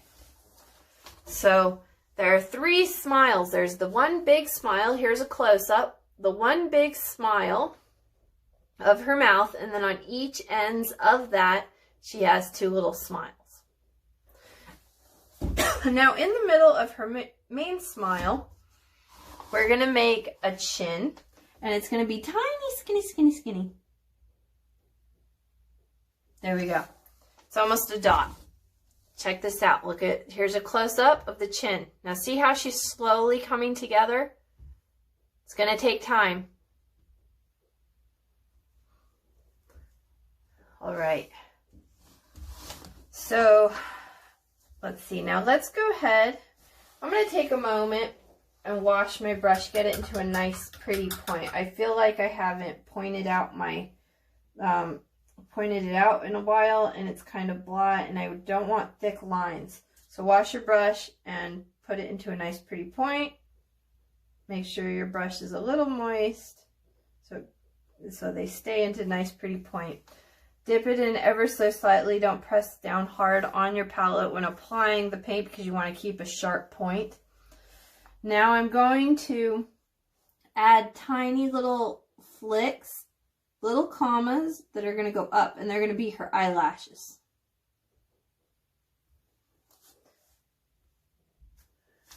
Now for me, to make it easier, I'm going to turn my painting. I recommend you do the same thing so you're not having to arch anything. And make tiny little swooshes on the other side of the eye in roughly the same area of the eye, which is the top. I've made 3.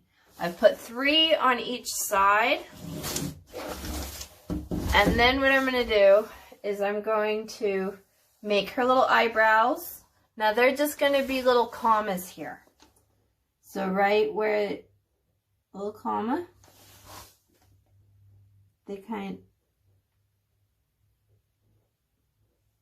All right, so now here is a close-up of her eyelashes and her eyebrows.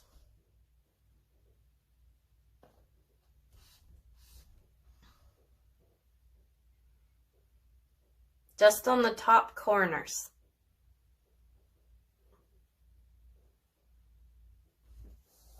Now let's go ahead and make the nose. Now the nose is a frowny face, a really skinny one. The nose is almost the same size as the chin. A little bit smaller than the chin. So if you have to, after you make the nose and you want to bring out the chin ever so slightly, to make the chin just a tiny bit longer.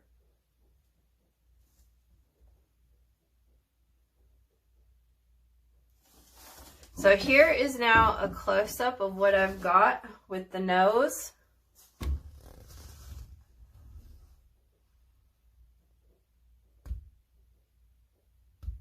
I can't hold it straight because I have a pole that's holding up my camera. And so like, because of the dimensions of the canvas, there's the pole in the way. So this is a basic idea. We're still working on her. She's got a ways to go. She ain't anywhere near finished yet. Okay, so while I'm waiting for all of that to dry, I'm going to take a quick moment and do the top part of the bulb. Oh, you know what? Yeah, okay. So I'm going to make, you can do your top part gold or silver. It depends, whatever you want. I like silver. I'm partial to silver. So how I'm going to do that is I'm going to bring some of this white paint here, take a dab of black, and I'm going to mix it in. Now the more black you add, the darker that your gray is going to look. The more white you add to the black, the lighter shade of gray that you're going to have. Now I'm mixing a really, really super light gray to start on purpose. The reason why is we're going to put some grooves in here to give it a 3D effect. And I want my grooves to be done in a shadow. Okay, so I mixed a nice color. I'm going to wipe off the excess paint from my brush. I'm going to put it back into a nice pretty point. Once I have a nice pretty point, then I go back into my gray. And I'm going to do I'm going to make a little small circle. Little circle, and I'm not going to fill in the circle. Then from the top of the circle, I'm going to make the string that the Grinch is holding for the bulb. And it's going to kind of disappear into his hand a little bit. There it goes, it's disappearing.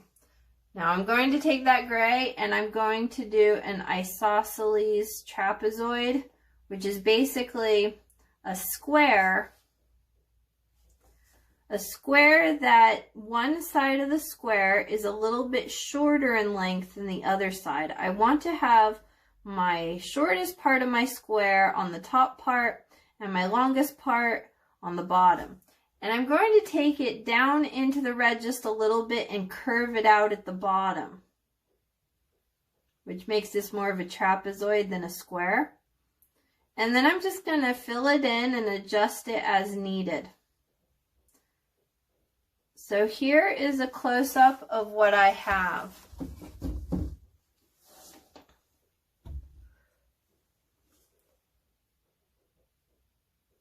Notice how it's bent down in a little bit, so it's wrapping and going around the bulb. So we can, it's almost as if from our point of view, we're looking down a little bit and we can kind of see the top of the bulb more than we see the bottom part of the bulb. Overlapping and painting is what makes things appear more 3D. The more you overlap and you put angles and stuff on things, the cooler stuff's going to look at the end. Okay, go ahead and wash your brush. Now we need that to dry fully before we continue. Otherwise we're going to have mud because we're just going to be moving paint around. Now remember in the hand that I was telling you about having a dark spot? I cleaned my brush, got a nice little point going back into the black. And up here, I'm going to add some black ever so slightly. It's going to be a dark part of the hand. And it's going to be a less is more kind of deal. And it's almost going to be, it's going to be like the shape of a letter Y.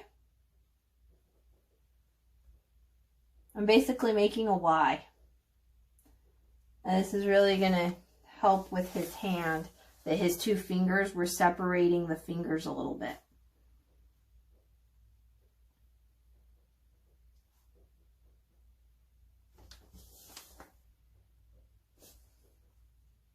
But the Y doesn't come down that far to meet the gray at all.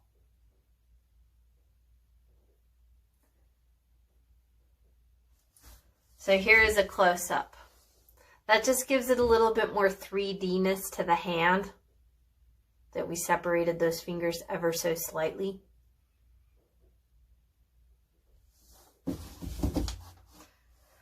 All right, okay, so since I have my liner brush really quick, I do want to fill in the background, but this little hand area, I'm just going to go ahead and use the liner brush to fill this area in, because I'm going to use a bigger brush to fill the rest in. But if I use the huge brush to fill in this little space, it's really going to, it's going to be difficult. And I have all these nice little angles and pretty things going on. So using the liner brush at this moment right here would be recommended. So I'm just filling in the empty space of where the background would be shining through. Take a moment that you're doing this correctly, that you're not really covering up anything you don't want covered up, because it's going to be a whole lot of work and a lot of effort to have to go back in there and retouch up with the green and the red. So be easy on yourself. Pay attention to your dimensions of where you're painting. If you feel uncomfortable with a liner brush, what I did when I was at the university, I had a teacher who required us to just make lines and practice. So like my homework assignments were making lines and circles and shapes all over a paper with my brush. Just like when we were learning how to spell our names and write the alphabet, we practiced with a pencil, we practiced with a crayon when we were little kids.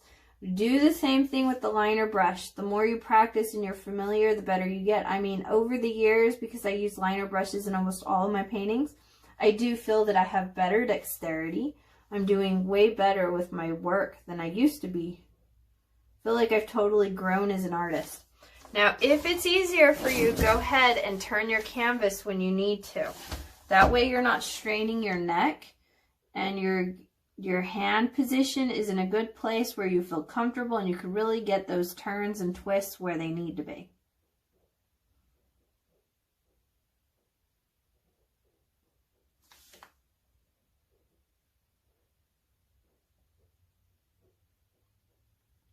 Now the insides of his fingers aren't really that furry. They're a little bit furry, but not really. It's more the outside of it everywhere the ounce is furry, not really the palm of his hands. And on this side of his hand is furry, but yet this side of his hand is not furry. Okay, so I like that. That's good. All right. So I think right now, while we're waiting, we still have a little bit left to go. We're not nowhere near done yet. Take your little brush, wash it. I am going to add some more black onto my canvas, and I'm going to paint my background. Now, here is a moment where you can take an artistic liberty. You can, if you wanted to, you can paint the background to be Cindy Lou Who's house, because the location is, that's where this moment happens in the movie, is her home, in her living room. So you could, you know, paint maybe a Christmas tree, the couch, whatever you want.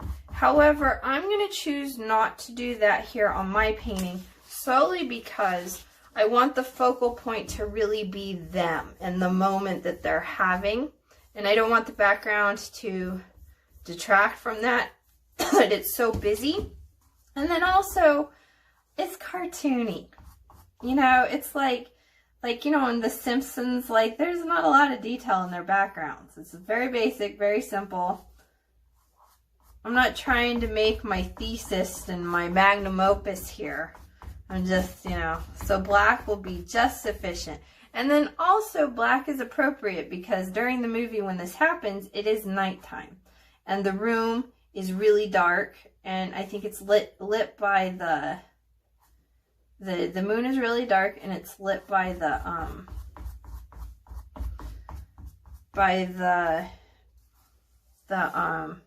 excuse me, sorry. I'm like talking and trying to think about my next moves, make sure I'm doing a really good job. Try not to also go over the painted areas that you don't want to, so you don't have to like touch up anything. So be very careful with your edges here. So we could have painted this in the beginning of the painting, but if we did that, then our the red and the green would not be as vibrant as it is now. Okay, so, but anyway, so it happens in the dark, and it's basically in the movie, there's the window that he came in is opened, and he is at the very end stages in her house. She got him at the last few seconds there before he jumped out. So because of that, the light's not on, the Christmas tree's not on, it's very dark. So black is totally appropriate. You could go in with a dark blue. However, if you're just going to only do blue, then, or maybe shades of blue, it will start giving it the appearance of outside and like nighttime sky if you use a dark blue. If you use a light blue, it would look like a daytime sky. So black is better suggestive of the nighttime. If you wanted to, you could add like stars and stuff in here, like I have with my some of the other paintings you've seen that I've done, but they're inside her home because it would be weird. Like she followed him outside. She's a little tiny girl. She's supposed to be like 5 years old. So I'm not going to put Cindy Lou Who outside in the middle of the night talking to a stranger.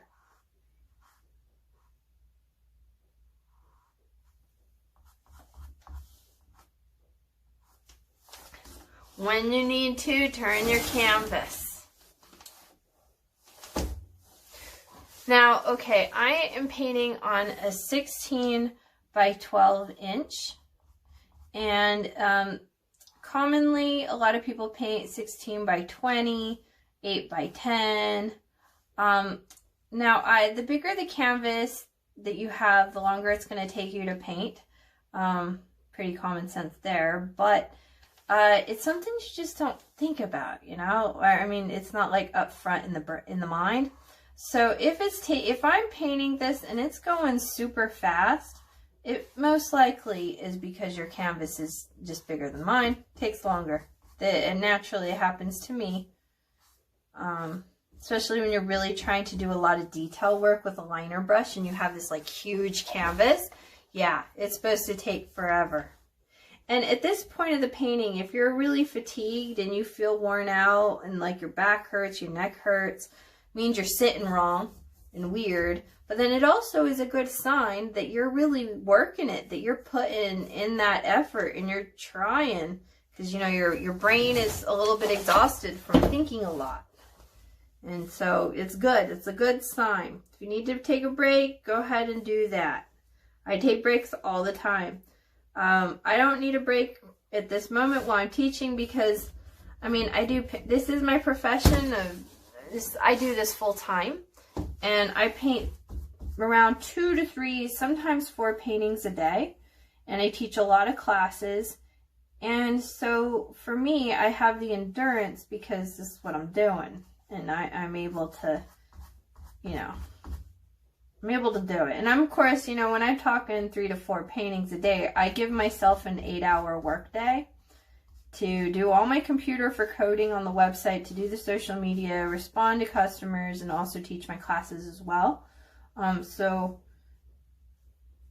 I have this goal that if I start a painting, I finish it, because I found that if I think, no, I'll finish it tomorrow, really what ends up happening, if I'm not really teaching a class that has like a deadline, oftentimes the next day I'm not as inspired as I once was, and I just or I get sidetracked into something else, and I get all excited about some other design, and I just end up painting something else, and I never get back to it, never finish. I've seen a lot of my students do that as well. So really try to finish this one. Really try to see if you can, you know, push yourself. If you have the opportunity, and I know you're tired, but just stick with it. Let's get her done. And then it's going to be just so cute, you know? You don't want to have an attic full of unfinished paintings. No. We want to have a whole lot of cool finished paintings that we can give to our friends and family, that we can have all over our walls. So finish the painting.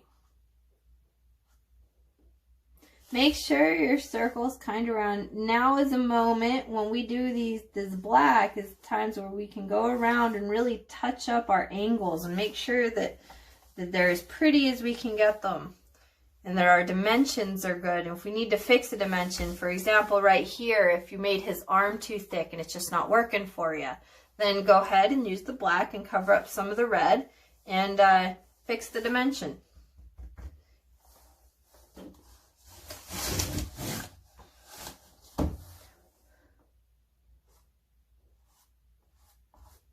Now it's easy to go fast. Right here, I can go fast. That's all good in the middle, but then when I go on my ends, I'm going to take my time and slow it down. I'm going to do little spaces at a time. I'm not going to come up here with the black. Little spaces at a time, so that way I keep everything going and moving on the way it should be moving on. Now to get that fur of the neck, I'm holding my brush sideways and I'm pulling, and it's allowing me to not have to cover up some of that cool spots right there where I swooshed the fur.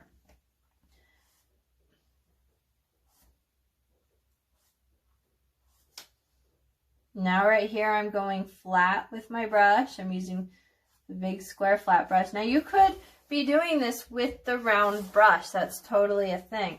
But I find that for these straight lines, it's just better with a flat brush. It just changes the look ever so slightly.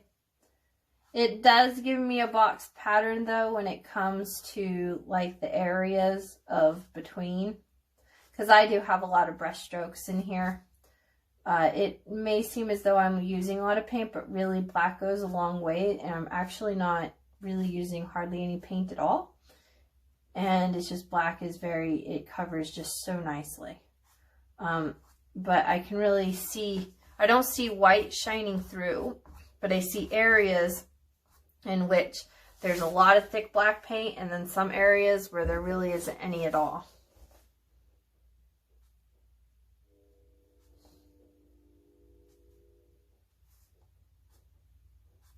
I know, over here on the arm we've got some areas where they were nice pretty swooshes, but don't worry. We can come back and fix that. It's just too difficult. It would take too long to go through all that little area right there.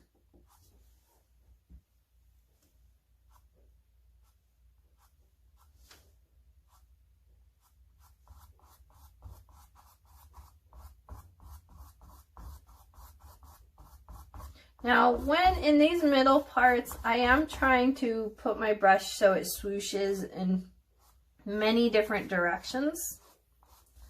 So that, because it kind of, these brush strokes show up a little bit, and they don't show up a lot as compared to the green, how the green did and the red does, but it does show up just ever so slightly.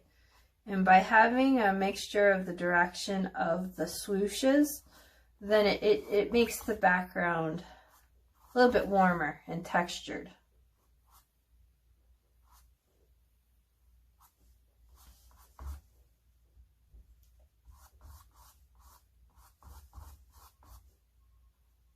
This is also a good time that if you need to change the dimensions of your face, go ahead and do that.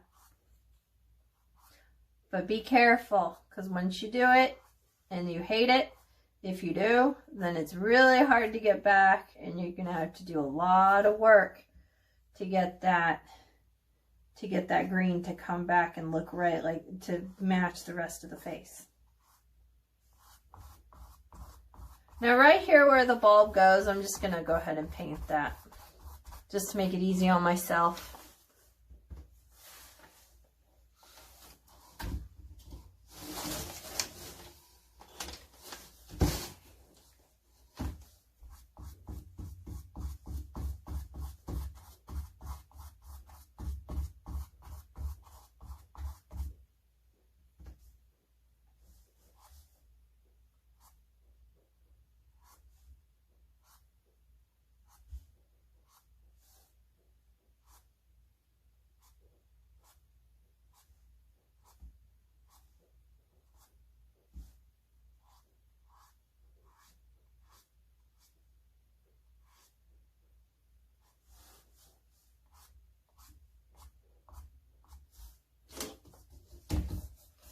As I'm doing this, I'm also taking a moment to go ahead and paint my sides while I'm here. Might as well.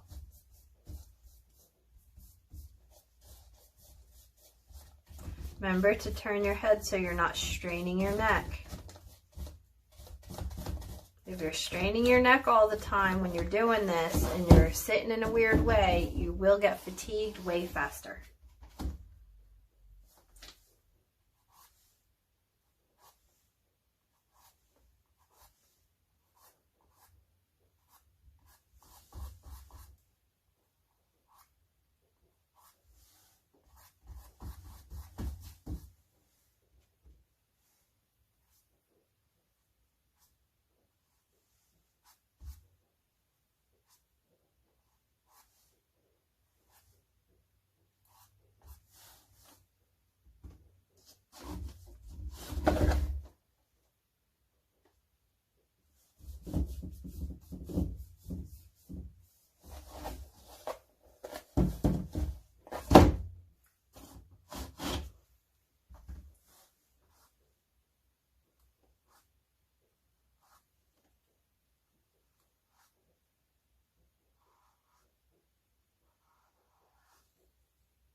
Oh no.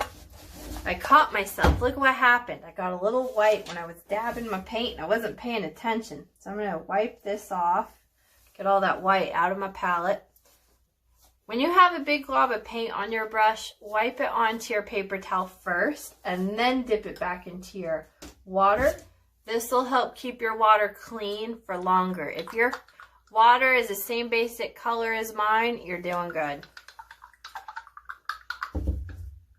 Before I go into the white, most likely I'm probably going to, when we do the fluffiness, I'm going to go ahead and clean out my water. So this is a pretty dark color right now of water. Yeah. But right now, since I'm still in black, it's okay. It's okay to have dirty water when you're painting in black.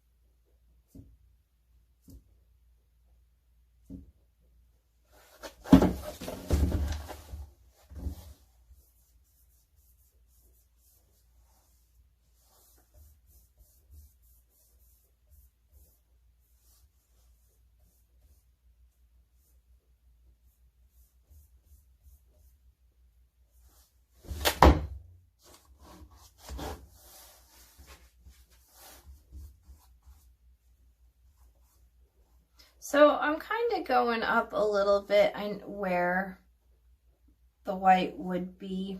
I haven't really worried a whole lot on this one. I am aware I'm already going to have to do many layers because I want the white areas of the hat to overlap into the green, the head already, and to save myself all the headache of measurement earlier in the painting, I'm just going to have to suck it up now and just do many layers until I get a really nice, pretty white that I like that's thick. So because of that, whatever, I'm still getting the black all up in there where I need to get it. So it doesn't matter at this point because I'm already having to do the work anyways.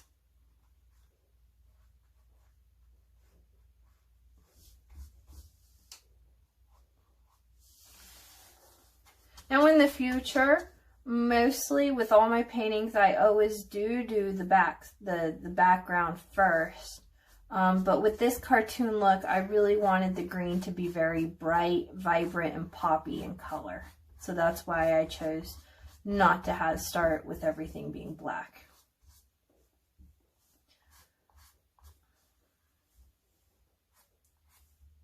All right.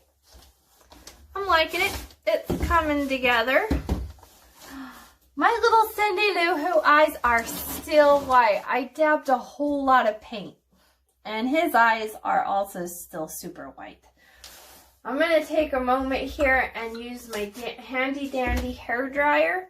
I recommend when you're done with your side to go ahead and do with the background. Go ahead and do the same thing and just take a quick moment to dry the whole entire thing, just so that way we don't have to stop, start, stop, start.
do the eyes.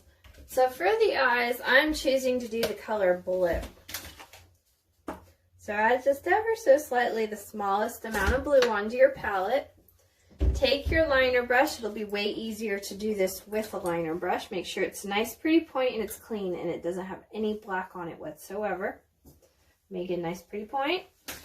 And I'm going to do hers first.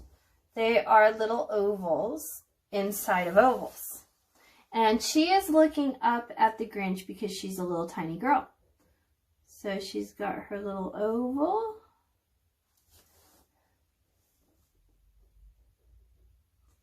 Her eyes are rather large. Try to see if you can get each oval and each eye to be the same size and shape on both. Take your time and breathe. And if you don't like it, the job that you're doing, let it dry and then fill it in with white and try all over again.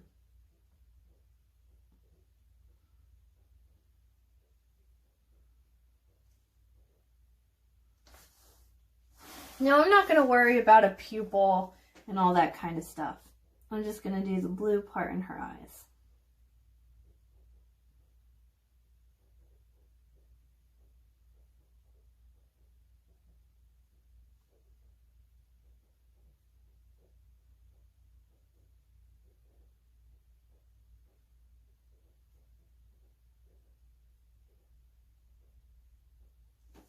Here is a close-up of her eyes. I've noticed how I've done them both at the top. They want to be at the top because she's looking up at him. Now his kind of want to be on the bottom because he's looking down at her. So his is also ovals.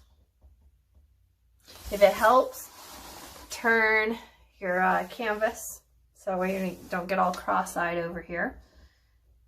I like to start out with a small circle and then I like to adjust it as needed, and as I'm adjusting it, it'll naturally start to get a little bit bigger. Make sure that each one is roughly the same size, and it's preferable if you get ovals over circles. Go back and forth between each eye as you paint them so you can adjust them accordingly.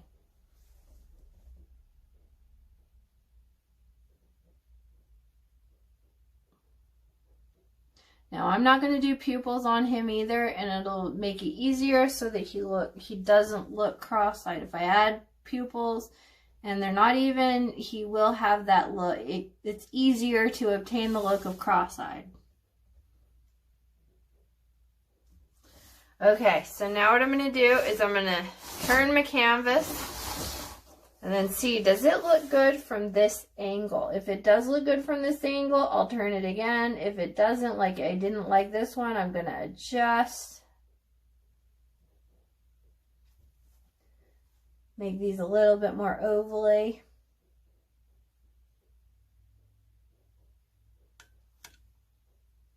Make sure both sides are roughly the same size. See how it looks upside down. Do I like them? Kind of. Let's see it from the other side. Do they still look good? Yeah, they look good. They're working. They look good. I like them.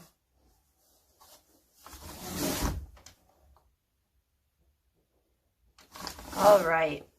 So now that we got the eyes just so, we're not going to need the blue anymore. I'm going to take a moment and I'm going to outline the eyes and give him a tad bit of eyelashes. Now I understand he's a boy, but it's just, you know, cartoony. He's a who. He's made of the same like she is, so there has to be they have to be like, their anatomy has to be somewhat together. So that way it's showing that they're the same species. So wash your brush, make it a nice pretty point. Take your black, and then I'm going to take a moment here and outline the white. So if you need to change your dimensions in any way, this is a way you can do it. If you want to make an area a little skinnier, paint the line over the black. If you want to make that area fatter, paint that line over the green. Whatever you do, just try to make it as skinny line as possible. You might end up with one area of your eye a little bit fatter than the other with the line. That's okay.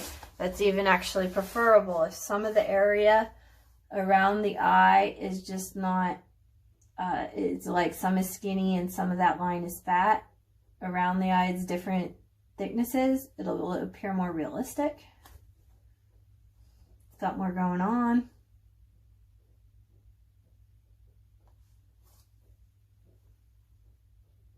Remember, black goes a long way, so less is more here.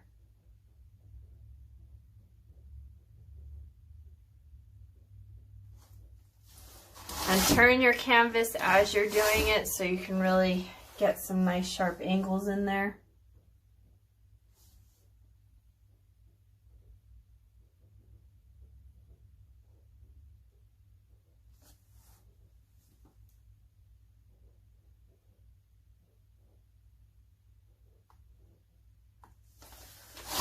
Alright, so now that I've outlined the eyes, notice how it really pops them and they kind of stand out just ever so slightly.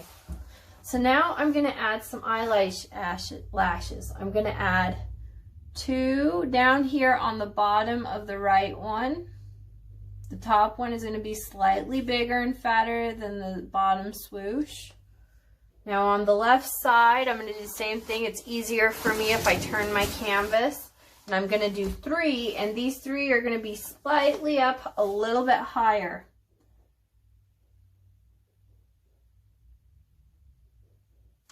So the top swoosh, here's a close-up that on the left eye, the top swoosh is shorter than the swoosh, the middle one, and then the bottom one. The bottom swoosh on the left eye is the longest. Notice how I did 3 on one eye, 2 on the other one. That's just to give depth. It's a little bit of depth. You know what? I noticed that I did this one a little bit thick, so I'm going to take a moment here and my bottom swoosh down here on this one, I'm going to make my bottom swoosh the thick one on the left eye. On the right eye, the top swoosh is the one that's thicker. That just gives more dimension. I mean, it's little details and being totally OCD, but it really does help. So we want the same on both sides, but yet both sides of the face, even though they are similar, they have their own little distinctive personalities. Okay, so wash that brush, put it aside.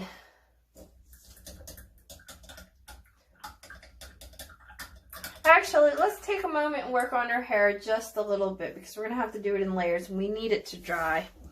So wash your brush really good, dip it back, get into some yellow. And what we're going to do is we're going to do some triangle kind of swooshes that are going to be her, I'm caking on the paint really thickly, and they're going to be her bangs. And they might cover up her eyebrows a little bit. That's fine. If it covers up the eyebrow, it's okay. If you don't like your eyebrow, cover it up all the way.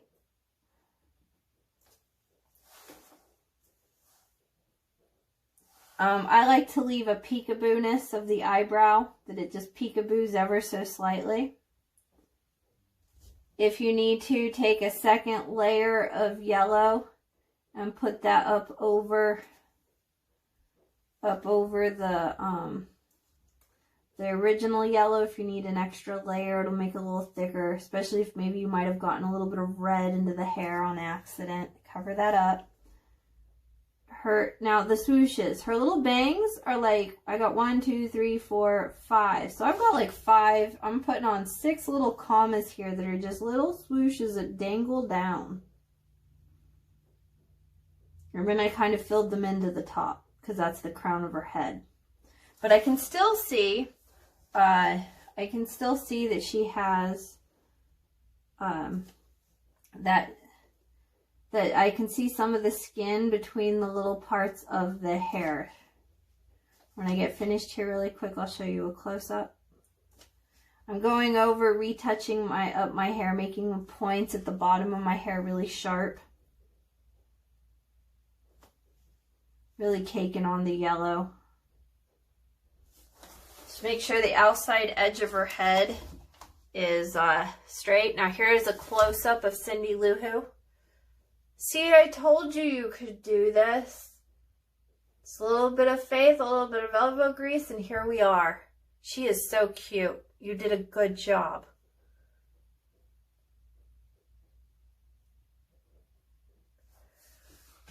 Now I'm going to give her a little bit of extra oomph.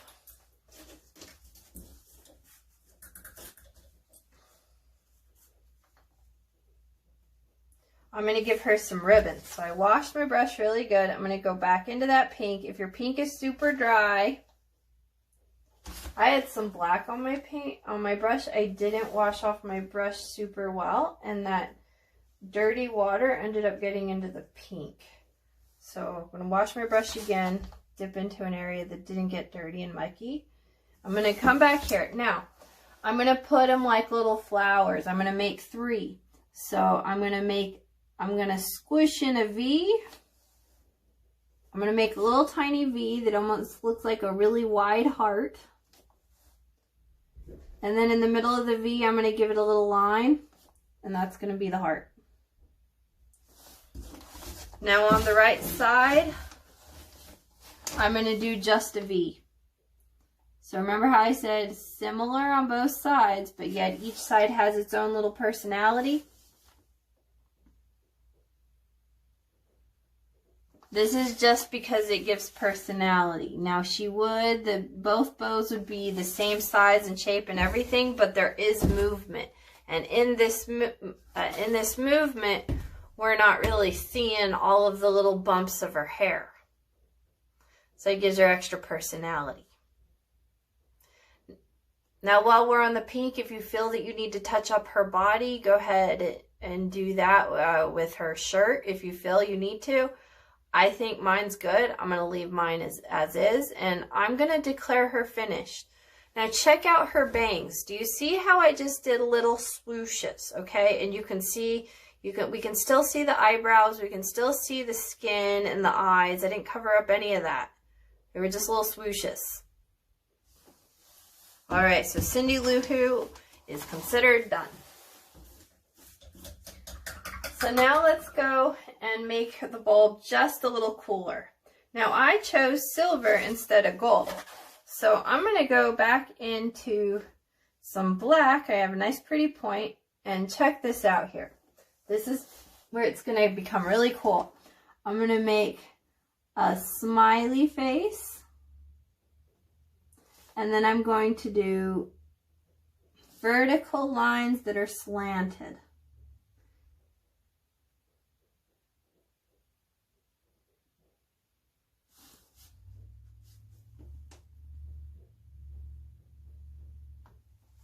Now here is a close-up of what I just did with the ornament.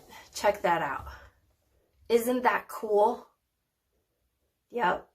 I did a little smiley face, and then I did some vertical slants, and that gives it a nice, pretty cool shadow. It's still cartoony. Super cartoony, not faded or anything. Very minimal with the highlights and the shadows. The more that we work with highlights and shadows, and we really get those differences between the red, the gray and the black, and with subtle differences, the more you work on that, the less cartoony it's going to appear. That's pretty much the entire secret of art that looks like photographs. They just had a lot of different shades of colors going on. All right, so now we are going to do all the fluffy parts of him. So I'm going to run, like, just give me 20 seconds. I'm going to dump out my water in the sink. I'm going to come back with fresh water. I recommend at this point that you do the exact same thing. Get yourself some clean, fresh water. Otherwise, when you mix, what's going to happen is you're going to start getting grays and stuff because that dirty black water is going to mix in with the white paint.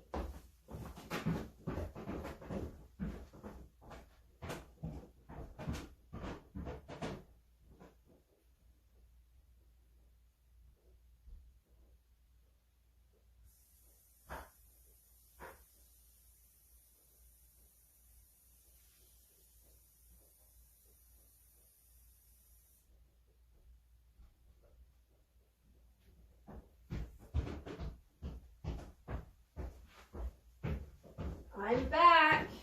Make sure that you dump your water out and you add a bunch of water to flush down the water you just dumped out of your thing, so that way you're not destroying your plumbing. Okay, so I'm going to use my middle round brush. I feel that this works the best when you use a round brush. You can use pretty much any brush, but to get the round dotty look, the round brush works the best. So I cleaned my brush and my clean water. It's all good to go. Oh, I mean, I had already cleaned before I dumped out the black, I'd already cleaned this brush anyways. I just did a extra just to be safe. Extra rinse and clean of the brush. Okay, so now it's less is more. Make sure the white that you're using doesn't have any accidental other areas of color like mixed in. So make sure you're only picking up pure white. Take it, and I'm going to dab and just dab. Honestly, that's it. Just straight dabbings.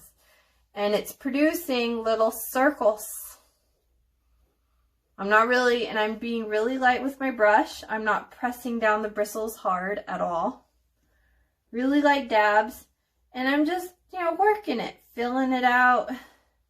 And I like to make my guy extra little fluffy.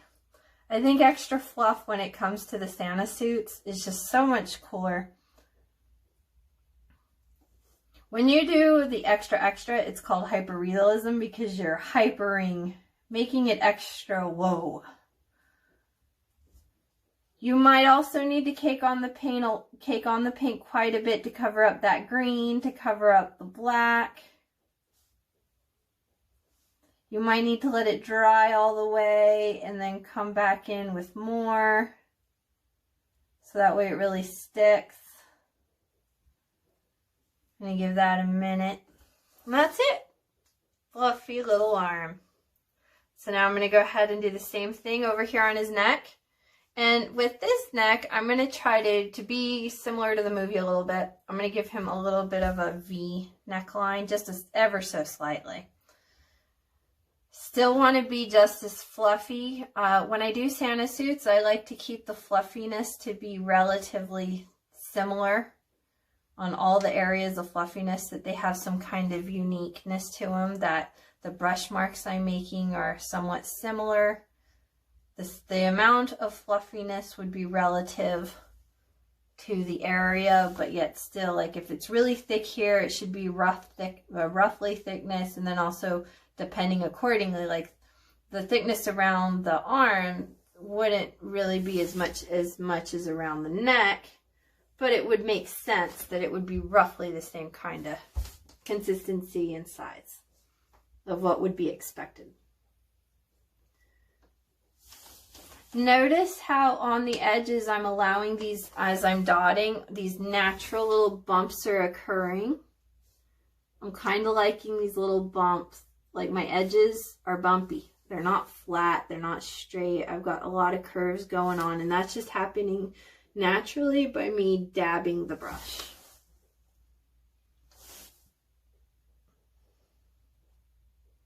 Make sure you keep your brush in a nice pretty point. If you have to wash your brush and get it back in a nice pretty point, go ahead and do that. Now the hat. The hat is fun. Pretty much gonna dab. I like to start in the middle first and get the basic idea of where I'm going. And then after I have the gist of the basic area, then I just kind of let it go. And just let it happen, how it happens, and then I just build and add on to it. So I'm kind of running out of paint here because it's getting really close to my pink. If that happens to you, go ahead and get fresh paint. You don't want to end up accidentally mixing anything. And this is pretty much it for the painting. If you wanted to, you could take your liner brush and outline the area of the fuzzy stuff. But honestly, this is super cartoony. And I think doing the Grinch, especially like this, I think it's so cute to leave him cartoony on purpose. And so I'm not really going to be worrying about shadows and highlights and all those little details. Because honestly, the cartoon, he's not. The cartoon is very, very simple with all those details. If you cover up some of his forehead, that's cool. You know, just keep doing your bumps until they feel right. But remember, less is more, kind of, that you don't want to go putting white all over everything, and then you're like, oh, I shouldn't have done that. And then you're like, I put too much white, and then it's a whole thing that you got to touch it up and put it back. And so just, you know, really think about the size. Notice how as time is going, I accidentally spilled a little bit of white onto my canvas. I'm going to wipe it off really quickly before it dries.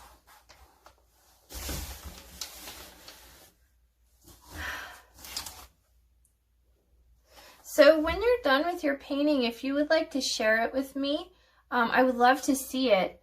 I am all over all of the social media accounts, so like hashtag me or send me a link or something so that way I can see it. That it'll be like, so that way social media, whichever platform, will like show it to me directly. I don't want to miss it. Or if you don't want to show it to everybody in the world and you just, you know, just want to show it to me, go ahead and send me an email or a private message. You don't have to. I mean, don't feel obligated. But, you know, it's always cool to see everybody's art. And, you know, I'm interested. I mean, you've taken your time to come hang out with me. And I'm having a blast. I thoroughly love painting a lot and doing these classes. And I don't know, it just, when I see how cool your artwork turns out, it just reinforces that I'm doing a good job. And I just want to see how cool too, you know, because you're hanging out with me. So yeah, let's hang out together. So yeah, just send me, you know, whatever easy for you, whatever platform. I use all the platforms. Yeah, I'm on all of them. I check them all every day, so I'll see it. That's about it for the hat. I'm liking his hat. I feel good with my hat. Notice how on the right and the left side of each and every bubble, the right and the left side, the right and the left side, the right and the left side kind of come out and they're a little bit rounded. That's on purpose because it gives it like a, it makes it feel rounder. Now, had we have been doing shadowing, and if you want to take it a step further, add a bit of black and grays in there and dot them in and really work on those highlights and shadows. If you do that, and you do that to the hat, I recommend you also need to add those shadows in with all the other fluffiness of all the other places, because then it makes sense. Now, sometimes like when I paint a Santa, I will use shadows by using blue, but honestly, I think in this, because it's supposed to be dark and it's all nighttime, I'm thinking it's better to, I think it would be better to use grays, many different grays. And there you have it. I made it a little bit long. Check that out. It's a little, I don't know, a little personality there. Yeah, so now's the time of the painting where to step back, take a moment, see if there's anything you want to fix. I'm pretty happy with mine. I like mine. He's totally cute. So I'm going to let mine be. Wow, this was a long class. You did good by sticking it out. Wow. Yeah, we did good. Yep. I'm super exhausted. My back hurts. So if your back hurts, yeah, don't worry. That's normal. Well, Merry Christmas, Happy New Year, and check out my other stuff. I've done a bunch of other Grinch paintings. I did Snoopy. Did you see Snoopy? He's totally cute. There's so many Christmas fun ones that I've done. So check them out. Tell me what you think. Give me like constructive criticism. Like, don't give me anything mean. Don't make me sad or cry. But please, if you take a moment and like send me an email, or like write me a review or something, like on the website or on Facebook or wherever is easier for you, and let me know how you feel. Like, did I do a good job? Was there something maybe I could have done better? Was I descriptive enough? Just let me know. But please just give me like helpful, where it's gonna better me criticism. Don't just be mean to me mean. I want to, how sad. So, but tell me though. Tell me tell me what you liked and all that, so that way I can, my goal here is to become the best I can at being an art teacher. So please help me. If you don't give me feedback, I won't know how I can fix it and make it better. Okay, well, I'll see you on the next one. Bye.